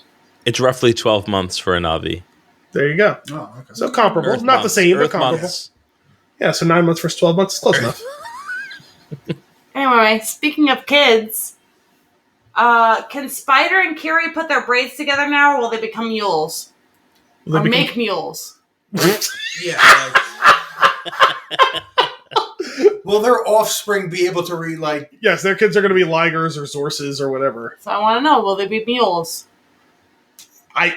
That sounds like a great plot for part 4. I'm more Just a bunch interested of in this movie. infertile... Anthony's like, God damn it, you got me back in. Please write the next one, Gianna. Me and Mike were on the car right here. It's 45 minutes from his house to my family's house. And we're driving, and I go, we got to take notes about Avatar. Let's think about things, whatever. And he's listening off really, like, genuine, like, real things where I'm like, oh, that's, like, good. That's, like, really well thought. And I go, can they put their braids together? And what will they make? Like, nothing of mine make any sense. It's a fair question. It was a fair question even to ask about. But mine are way more dumb than his are. It was a fair question to ask even about Jake and Neytiri, because the Avatar body, they could have made it sterile. Another one that Mike brought up that isn't mine. I know it. The hands. The fingies. Yes. So I think that's so they don't have like a seizure when they're like, well, I have 5 fingers and now my Avatar body only has 4. Which finger am I not? Is my brain not communicating with properly? No, but my point was, why do the question kids? is, we can adjust to the 4 fingers, but we can adjust to the tail and the braid that does weird shit? Well, we do have vestigial tails. I'm just saying, like, where we draw the line at the Also, the braid is more. less finger? The braid's more of a passive thing. It's more neural. Remember, they keep grabbing the hair and sticking it to things, The and then second you just. penis. It's weird. Like, what do you mean? Like, we can't do with one less finger, but we can deal with an extra I suppose if fingling? I suppose if you squint, a braid might be phallic in nature, but They do weird things with it. That's why I'm saying it. When they showed Spider's little phalange come out of the back the first time, left phalange. did you all hear Kim? Yeah, what did she say? You know what she said? No. I was like, I do remember her commenting. I don't remember what she said. Side note on Kim. I have a few notes about Kim. Okay. I didn't know this movie was about her. Kim and a 6. Oh.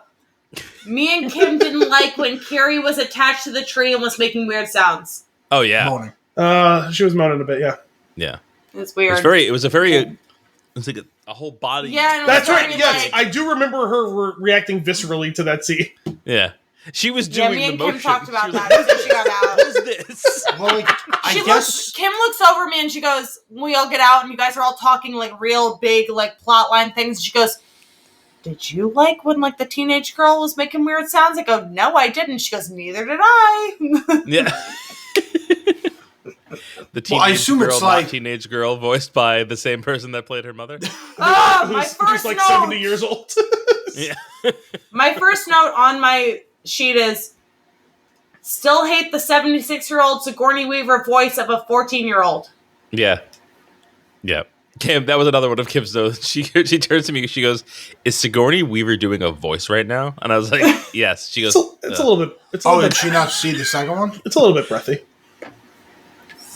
She did, but I don't think it was that. She said something about it like she kind of remembers it. I think she might have fallen asleep during the second one. It's unclear. It's possible. Well, just because I remember Gianna bringing that up in the second one. Like the It's first just like weird. 5 They do a good minutes. job. And I noticed it like immediately, but I didn't think too much about it until you mentioned it, and then it started bothering me because I remember then you Sigourney just Weaver hear it. 76 years old. Listen, it's not as jarring as Robert De Niro trying to kick like a 30-year-old. I mean, like, it's fine. I'm just saying they could have made the Avatar look very similar to Sigourney Weaver and not made it sound identical to her. When she's 14 and Sigourney Weaver is 76 years It old. was breathy. It was a breathy voice. But I guess Old it does woman. make sense because it is essentially a... It's a clone. Yeah, clone. Oh.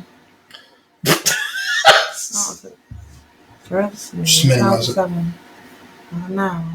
Sorry, we have technical difficulties. Additional technical difficulties. Sorry, Apple really wants to advertise itself right now. It's getting jealous that you're using Galaxy You're earbuds. not even using my. Hey, by the way, we're That's still exactly what here. happened. It's like, fuck you guys. Yeah. Sorry. Anyway, carry on. But it does make sense, yeah, because she's a clone. Yeah. So With clones, it doesn't matter. You don't have that. it absolutely voice. matters. You're the same genetic material as the previous being. Okay, but I'm sorry. Anthony, were you saying something? No, I think he was probably agreeing. I'm hearing things. I'm sorry. Anyway, It's her bad ear. But my bad ear is this one. no, but Just funny If because you she hear took me the. in that one, It's it's a funny because she problem. took the bad earbud because the left one doesn't work as well. like if you had a clone of yourself, I would imagine it would grow with me the way I grew as a child. The clone? Yeah. but who's So to the say that clone Sigourney who I Weaver was- has not always sounded like this? Pause. If you were gonna clone me as I am now, wouldn't you imagine that like young form of me would sound like the young form of me when I was growing up? She's breathy. No, it's I'm not. just going to keep saying She it. didn't sound like that, and I don't believe it. Listen, Sigourney Weaver's always had. Spider! Why do you sound like that? That was actually like pretty good. Not a terrible That was pretty good. impression. That was great. Sigourney Weaver has always kind of had a deeper voice. Don't touch her! Like, I don't like it. She's always had a deeper voice for a woman. Okay, and you've only known her since she was in her 30s. Now she's in her 20s in Alien. Late 20s, maybe? I don't know. Either way, she wasn't 14. She was not 14. I can confirm Thank that. you. Pre-pubescent.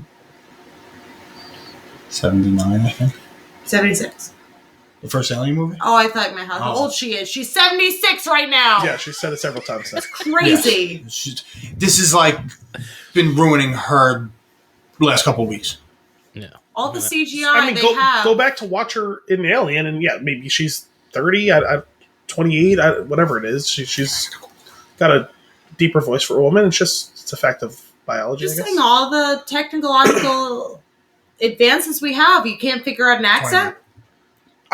Well, it's not an accent so much as like a tone of voice. So I you can guess. figure out the tone of a 14-year-old girl.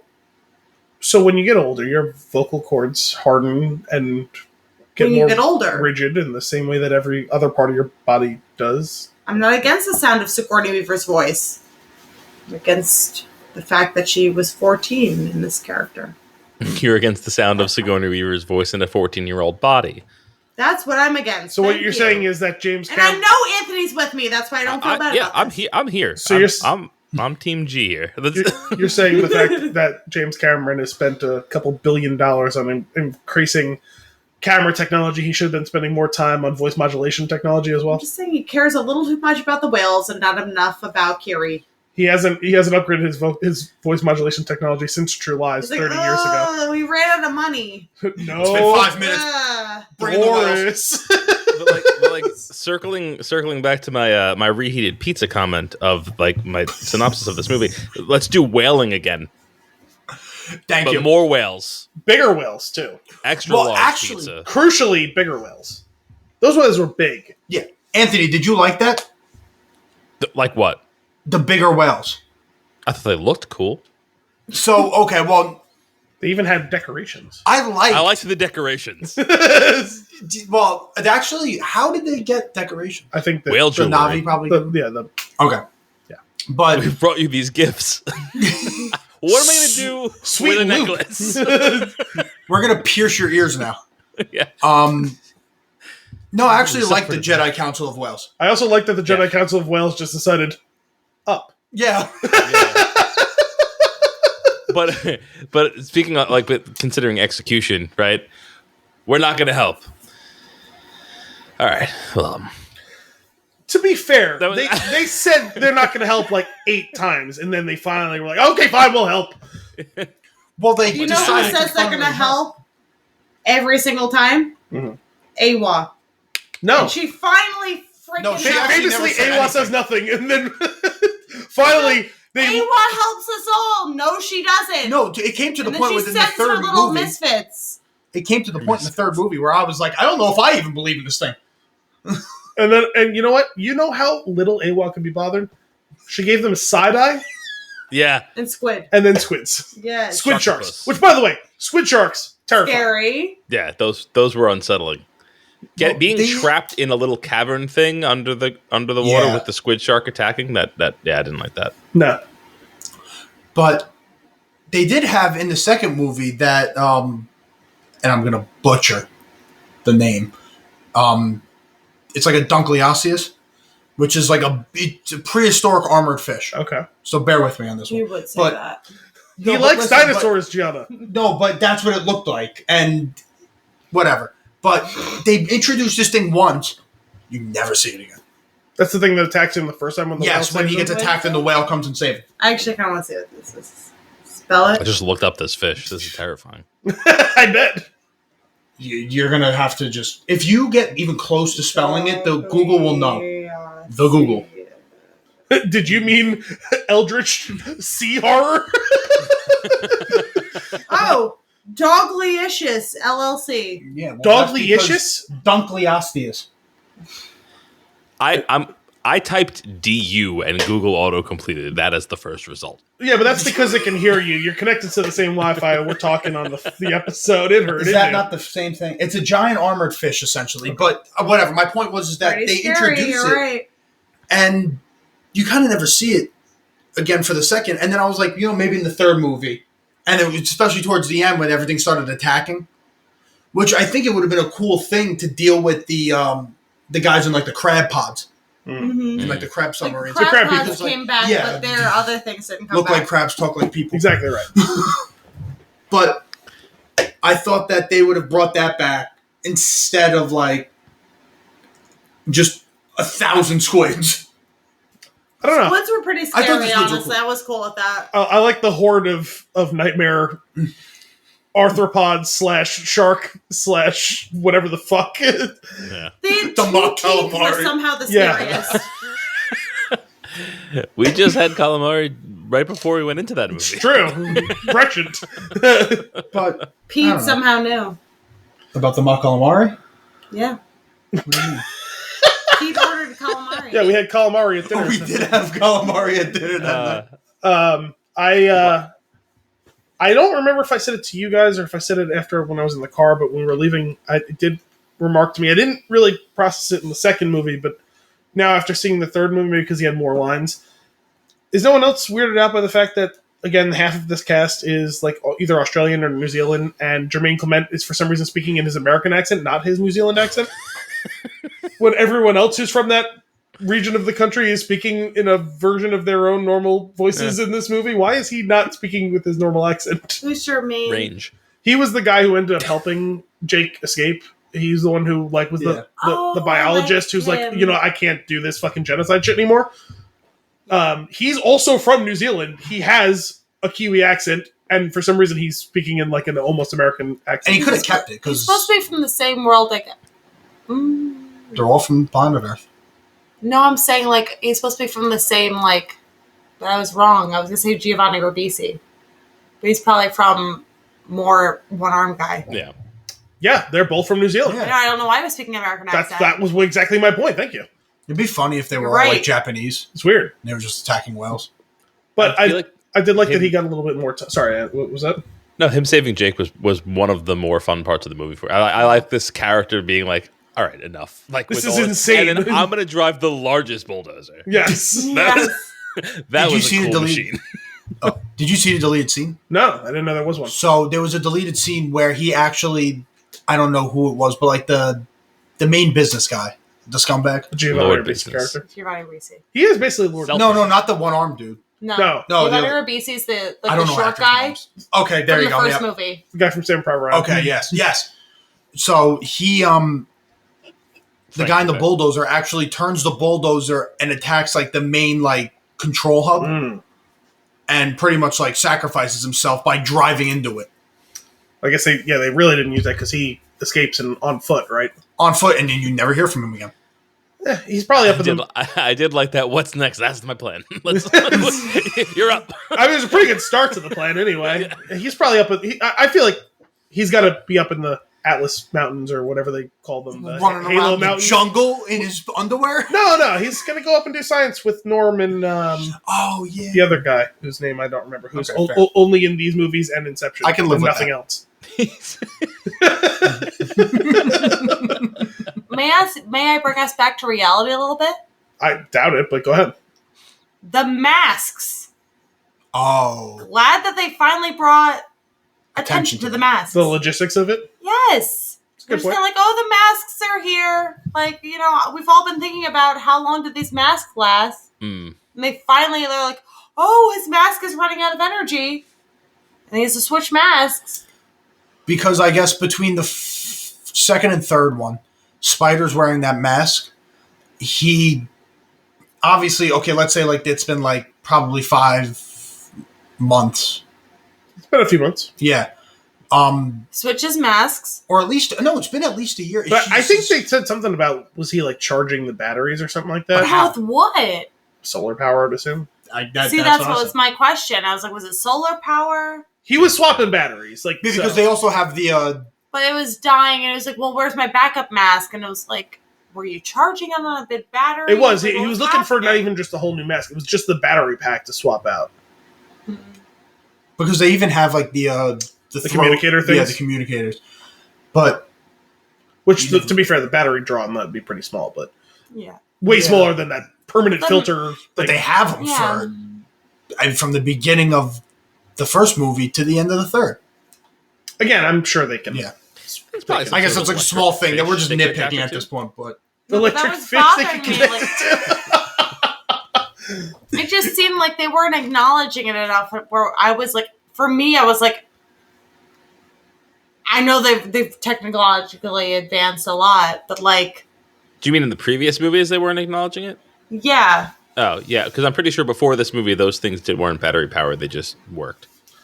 Yeah, exactly. I don't they remember. Didn't talk about it at all. I don't remember whether or not they were like battery powered or not, but the whole thing was that they wouldn't usually wear them for more than a couple hours at a time, or They only focused on it and introduced it like with more depth so that he could be converted into being able to breathe the air. So, it was like a whole thing that he had to wear them perpetually in the second movie, though. Sure. But also think about it in the second movie. They had just freshly left, so they probably left with a supply of them, and the longer they're going, the less that supply is going to be functional. But how many did they bring? We had to make sure we bring at least 6 of these. Yeah. Or did we bring a big battery pack? We didn't talk about it, and it was just fine. But then this one, it was such a big deal, where I was like, it's a plot device. Yep. Yeah, nothing necessarily against that they didn't talk about it, but I'm just kind of like, what are the logistics of this thing? Which, they did tackle to an extent. Again, a coherent, and not I like necessarily what they perfect, did but with coherently. it. Yeah. And we got to the point where I leaned to Anthony and said, hang on a second, how many different things are we going to have in which fungus are going to infect us? And we're going to, because this running at the same time as we're now doing, The Last of Us is a cultural touchstone, But it was funny because we've seen the bad ends of mushrooms deciding that they're going to take over your body, and now we see the good end of mushrooms taking over your body. So I'm saying, I like what they did with Spider. I like how they he was dying and they had AWOC come in and infect his lungs or whatever the hell he did. I don't know. Or she, I don't know. And I like that. I thought that was good, but more, I guess, where was my point? I'm sorry. I don't remember what I was talking about. I liked that, and the culminating moment, now that he's able to connect to the tree and all that, I like that we got a recreation of the scene from the ends of Guardians of the Galaxy where they all, grab together to, have the power of the stone. Yeah. In this case, we got the people who, to be fair, were a lot of times kind of the cast-offs in the story. We get Spider, Kiri, and Took are the ones doing that together. Now all we need is a dance-off. Come on, dance. That was my point. So in the first one, it was we need to bulldozer this big tree, because the big tree has all the shit that we need. Unobtainium. Keep talking. The big tree has everything that we need, and that's exactly what's going to bring us prosperity and fortune and whatever. Yep. And the second one's like, you know what? We need to kill all these whales. Unobtainium, yeah. Yes. We need to kill all these whales, and it's going to bring us whatever and blah, blah, blah. And the second one, they still stay true to that. We're like, we still want the whales, guys. Like, we may have You know what? We like whale. Let's get more whale. Exactly. You know, we may have died down a little bit because we had to go fix ourselves, but we still want whale. We love whale, whatever. But also, we found this new thing that just popped up, and he's got lungs that we might all want. Yeah, hang on a second. We keep talking about protein fiber. Mushrooms, anyone? Mushrooms are on the rise. Mm-hmm. I hate it, but they're on the rise. So that's what was my big problem with the second one. It was very peaked. Okay, well, we're done with tree. Now we want whale. And then now we want I thought mushrooms. we were going to go right for it underwater felt like tree. it was like, well, this is new. That's why we just want it now. Like, I understand that. I get that. It was just felt very like episode to episode type of thing. Like in So you know where you're like you're in a sitcom where like the first episode didn't matter and now the second episode does. Mm-hmm. And it was like very well, we got the tree. F the tree. Now we want the Did whale. they ever get the unobtainium? No, The they couldn't obtain it. But That was my They- point. Like they but just kind of let go. they just let us do it. I'm being serious. Because they spent all that time setting the tree on fire, blowing up their village. Yep.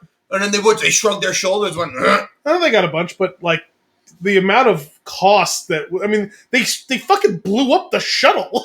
You know how much that cost in the first one? yeah, I guess they did. So they basically ended up being they ran them off the planet too. a lot of them. I guess not all of them. Giovanni came back. left and came That was back. another thing. I guess they just showed up back again one day. They were Sky people were pissed. Again, it was 15 years. So Yeah, Giovanni I looks don't know. I still just think very the same. he's so pale. He's always been pale. But So now there's some mineral deposits. There's some brain fluids, and there's some mushroom stuff. I'm sure that'll be less we hear of that. No, it won't. We're But gonna that keep was going my for it. point. I liked that for the third one. For me, the plot, as much as you're like, well, we don't care about plot. We care about big, extravagant things. For me, I care about the plot. I care about what we're doing, the script, whatever. The second one felt very I don't care about tree anymore. I want whale. Well, that was a whole nother thing, is that he was collecting so much whale brain that without even realizing, he was diminishing his own stock. Which again was the point that Jermaine Clement's character, whose name I don't remember, was making, was you guys realize Dr. that Gavin. if you do the whale genocide right now, there's not going to be any more whale next year. It's going to be done. No more whale. Well, I'm not even talking about the stock of whale. I'm talking about because it was worth so much. Flooding the market. Supply Whale and demand. stock's on the Yeah. rise. I've heard that. Yes, yeah, you're right. They might crash their own They market. might crash their Yeah. own market. I mean, all of a sudden now the brain fluid is free. Well, Pandopec could just thwart how much they're going to bring to market and create artificial. Yeah, I guess. I demand. mean, if you want to get real technical about it.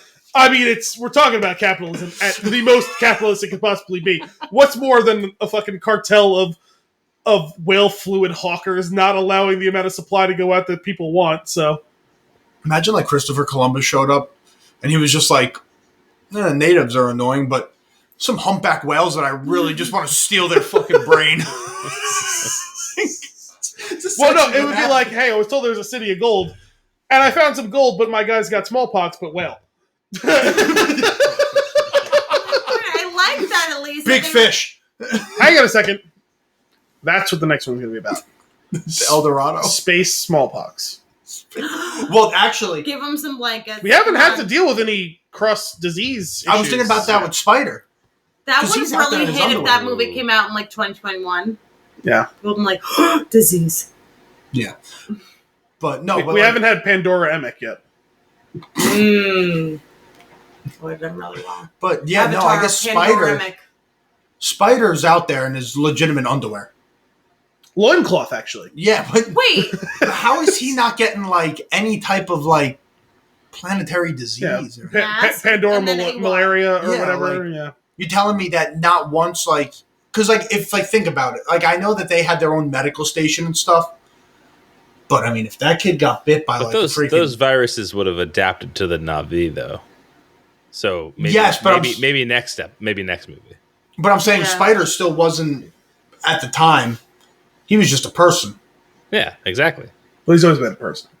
So they're Well, not no, gonna- but now he has like his Navi. Human. Yeah, but I'm saying he could have gotten his own version of smallpox. Hmm.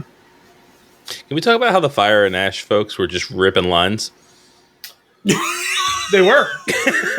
And, They like, were doing peyote. Yeah, basically. Oh, she drugged him. Also, I love how their version of peyote is much more aggressive. It's not just you doing a line. It's I'm going to blow the line into your nose. It was what's his name? It was Michael Cera. I'm gonna And, cut you. this is the end. You ever try Coke before? Oh,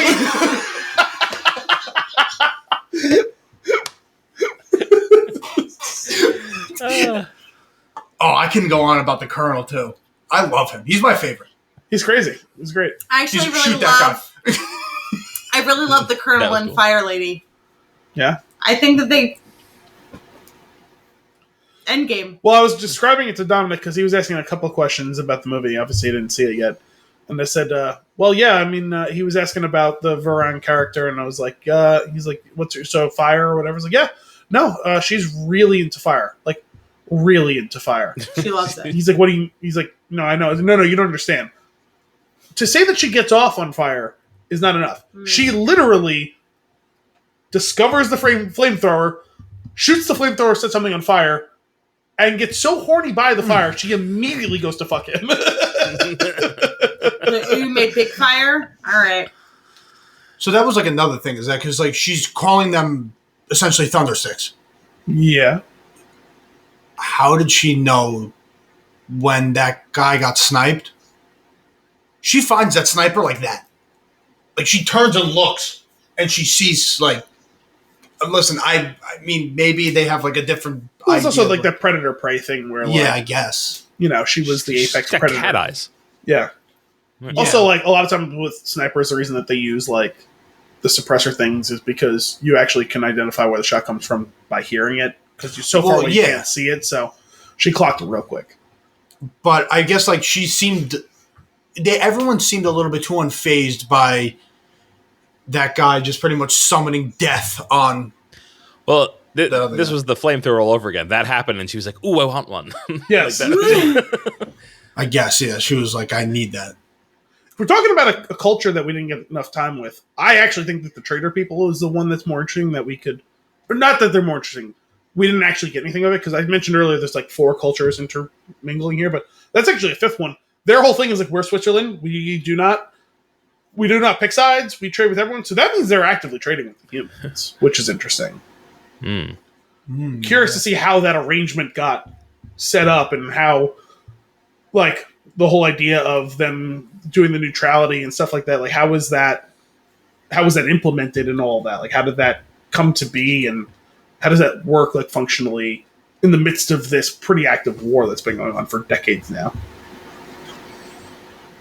Yeah. I mean, there's got to be some type of like idea of wanting to trade just because it keeps them peaceful. I mean, I'm sure they're trading to get favors or whatever like that, but like, I'm still curious because then they actively go to the Na'vi, but like they could very easily be like leading the humans to them. Did and they all have that. guns on them? The traders? I don't think so. I don't know, but I could Because I also feel like understand- if they were trading with the humans, they would be like, all right, at least like let's arm ourselves. I mean, they had their regular, like, the Na'vi weapon, but yeah, I guess they didn't have guns. Except for the ones that Jake gives them, maybe? Because were they using some in that scene? I don't even remember. Jake had his Wait, with the water people? the trader people. The trader, the flying. Oh, they didn't have any. They didn't Yeah, have I any, don't like, think so. human weapons. But that's why I I don't was think any asking. of them because- wanted anything to do with it. That's probably part of it, too, but I also wonder, like, in those situations, like, the humans probably were pretty tight with their supply. They're not going to just give that up for anything. They're probably trading other stuff. Yeah, I guess. Well, because like I would think, obviously the Fire and Ash people, they attack the traders, Yeah. so they're definitely not trading with them. But I guess if they were doing any type of trade, like I don't know, like how many of those groups are there? Is it just one caravan, like of like a group where they're the only ones Or Because they seem to know the guys who pull up. Or is it like a big culture that does that? Like, Yeah. I think we'll learn more about that in Avatar 4 Fury Road. Just keep giving it different names. Man, if we had the Doof Warrior playing fucking guitar on top of one of those Portuguese man of wars.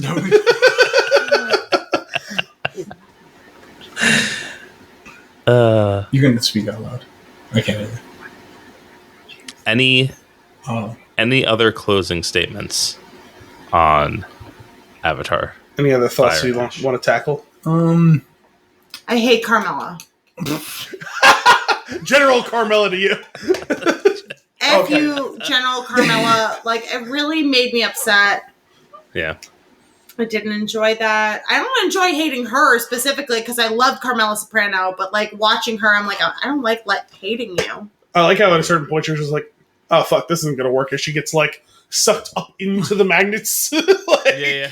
What about a magnet? We all agree Colonel lived, Oh yeah, he's definitely alive. Yeah. Oh, yeah. right? He's invincible. Listen, That man does not die. what I said to Anthony while we were watching this is, oh man, I can't wait till his Negan turn in the next movie where he's been the bad guy this whole time, and finally, after all this time in the last 2 movies, Jake's been on him about, listen, dude, you don't understand. Plug your little braid penis into the planet and Touch your tongue to mine. understand what's going on here. He's gonna have to eventually give in. Okay, guys, you guys keep talking about me plugging my head into the tree. Like, I'm gonna do. Oh, I've been wrong this whole time. Never mind. He'll be like, what if we do that and the cocaine? Oh yeah, wait. Okay, I'm gonna plug in, and you're gonna blow that into my nose at the same time. It's gonna be great. It's gonna be awesome. I'm also glad the one-armed guy finally died. Like, I really don't believe that he wouldn't have died from the second movie where he got the whole thing, like, and he got his arm chopped off by the wire and he got shot into the water. I don't believe he would live from that. It was a clean cut. He got shot into the water on top of that too. It just seemed very, like, who fished him out? Like, who tourniqueted things? Like, what was happening? Salt water cleaned it out. It's fine. I just don't believe that. But I was kind of hoping that his second arm was going to get cut off, and we're going to get a Monty Python situation. Not again. just but a flesh wound. Oh, But a flesh wound. I like that. Or, as I said after we left the movie, the Will Ferrell, not Will Ferrell, the Anchorman, Luke Wilson. God, Yeah. it's going to be for goddamn ridiculous. No, one thing that I would actually like to say was I feel like the Na'vi have gotten shorter. Maybe it's because they've had more contact with, like, humans. Not like evolution-wise, but literally, like, I feel like in the first They don't one, like they're us. monsters. They hunch more. No, Mike, even you're that. bigger. It's been 15 years since the first movie came out. I mean, think about the scene with Jake and Jermaine Clement. Like, he's fully 2 feet taller than him. Like, No, think about but the way they It's look. like Wemby with Nate Robinson. No, but because it's more when they're with Spider. Because I agree with Mike on this. Think about the way they looked in, like, the lab room when Jake first woke up in the first movie. And he woke up and he stood up and they're like, don't stand up too quick, don't run around, whatever, your tail's gonna knock things over. And he looked like 7 feet taller than the humans.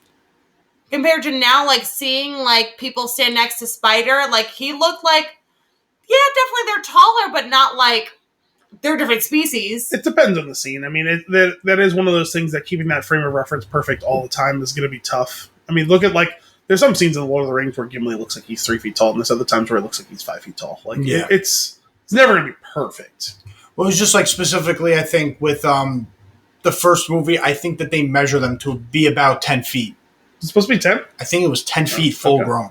Might be. In this movie, like, they measured them, they're probably about 8.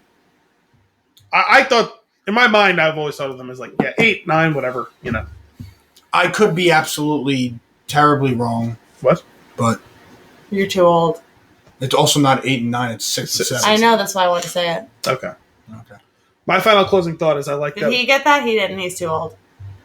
Oh, I get it. I just reject it. My closing thought is It's also too old for my generation, by the way. I like that at the end when they all plug into the tree, we got like everyone. Like we got like Yeah. there's generations that we've never seen before, but like even like people who died in the first movie. Season. I mean, the Yeah, like the first movies guy, are long enough to be seasons of show. the guy that was originally like supposed to be mating with Sutek, is that her name? his, Is that his? Oh, I meant to Jake's wife. yeah, What's her name? Natiri, Yeah, the guy that was supposed to be mated to her. yeah, Okay. and I forget the name of what was Mawat's husband's name, the father, Chief? yeah, Chief. Oh, worry. No, that's the Cliff Curtis. The Christina. Oh, right. That's the Christina character. No, I can't remember what his name was. Was it A2 Khan or something like that? Not what it was. Something like that. Sure. The father, yeah. So them both being in that whole scene and everyone basically had past been being a part of that and them all connecting to it, and Sigourney Weaver just there doing her thing. Made me more mad seeing her there, I'll be honest. So she started talking, and I go, yeah, exactly. They did not change her voice at all. She's breathy. I'm not okay with it. You can't make me okay with that. I like everything. I like everything's strong, but like I love a lot of those movies. But her voice for the teenager, really It's not great. a lot. It's not great. It's terrible. They did so much they couldn't alter a voice. Well, for me, the movie's a spectacle. It's quite an achievement to have made this, right? We're on our third one now. But the best thing to come out of Avatar is Flight of Passage in Animal Kingdom. It is Absolutely the coolest thing ever. The whole attraction there is pretty sick. Oh, you weren't here for it, actually. We were talking about it last week. My cousins, Mike, and Dennis and Dennis's family were over for dinner, and we were talking about that then at dinner. Then I think the Avatar ride. I know Anthony's always said that. Like he said that like you watch Kim on it, and you said like Kim was the most happy she ever looked. It was unreal. I know. I remember you saying that because we had talked to him like right before we had went to Disney last year. He was like, "You're gonna love it. It's amazing." And while I did feel that, I felt very nauseous. Oh no, really? It was beautiful. It was amazing, but also I forgot that I also don't like flying, so that was not great for me. But however, it was like you felt like you were there. I just think maybe a bit too much. Fair enough. Beautiful. You would love it. Anybody else? Closing thoughts? Mike? I mean, I'll go see the next one. But I'm still with Anthony on that where I don't think it's a movie that I'm going to sit down and watch like again. I think I would rewatch the first one before I'd rewatch either the second and third one. I've already rewatched the first one, I feel like multiple times. Me like too. to the point where like I would still rewatch it again. I'd still That second rewatch one it. I'm not losing sleep over, but even this third one, I don't know if I'm like I did like it. I liked it more than the second one. I would definitely rewatch the third one before I'd rewatch the second one. Yeah. So what I'm hearing is that like 2 or 3 years from now, we'll all be going to see Av and Tar. What's Avatar? To have to tar. Avatar? Yes. Well, we've And had 4-stick. Superman 4: The Quest for Peace joke. We've had Anthony. What did you say before? I forgot what you said. Now you had a. Didn't Just you have, now? No, earlier you had another joke about it being a fourth movie. I thought you had a different version of it. So I was going. A Fury Road. That's right. Sorry, Yeah. it was Fury Road, which was not a fourth, but whatever. Well, actually, no. I guess it technically was the fourth in that series, wasn't it? And I was going with Fast and Furious, which was the fourth Fast and Furious movie. So, Did you ever tell Anthony about the Mamma Mia sequel? I told him about Mama 3. Mama 3. I'm still a fan Mamma Mia personally 2? of Fast 9 Furious. Fast 9.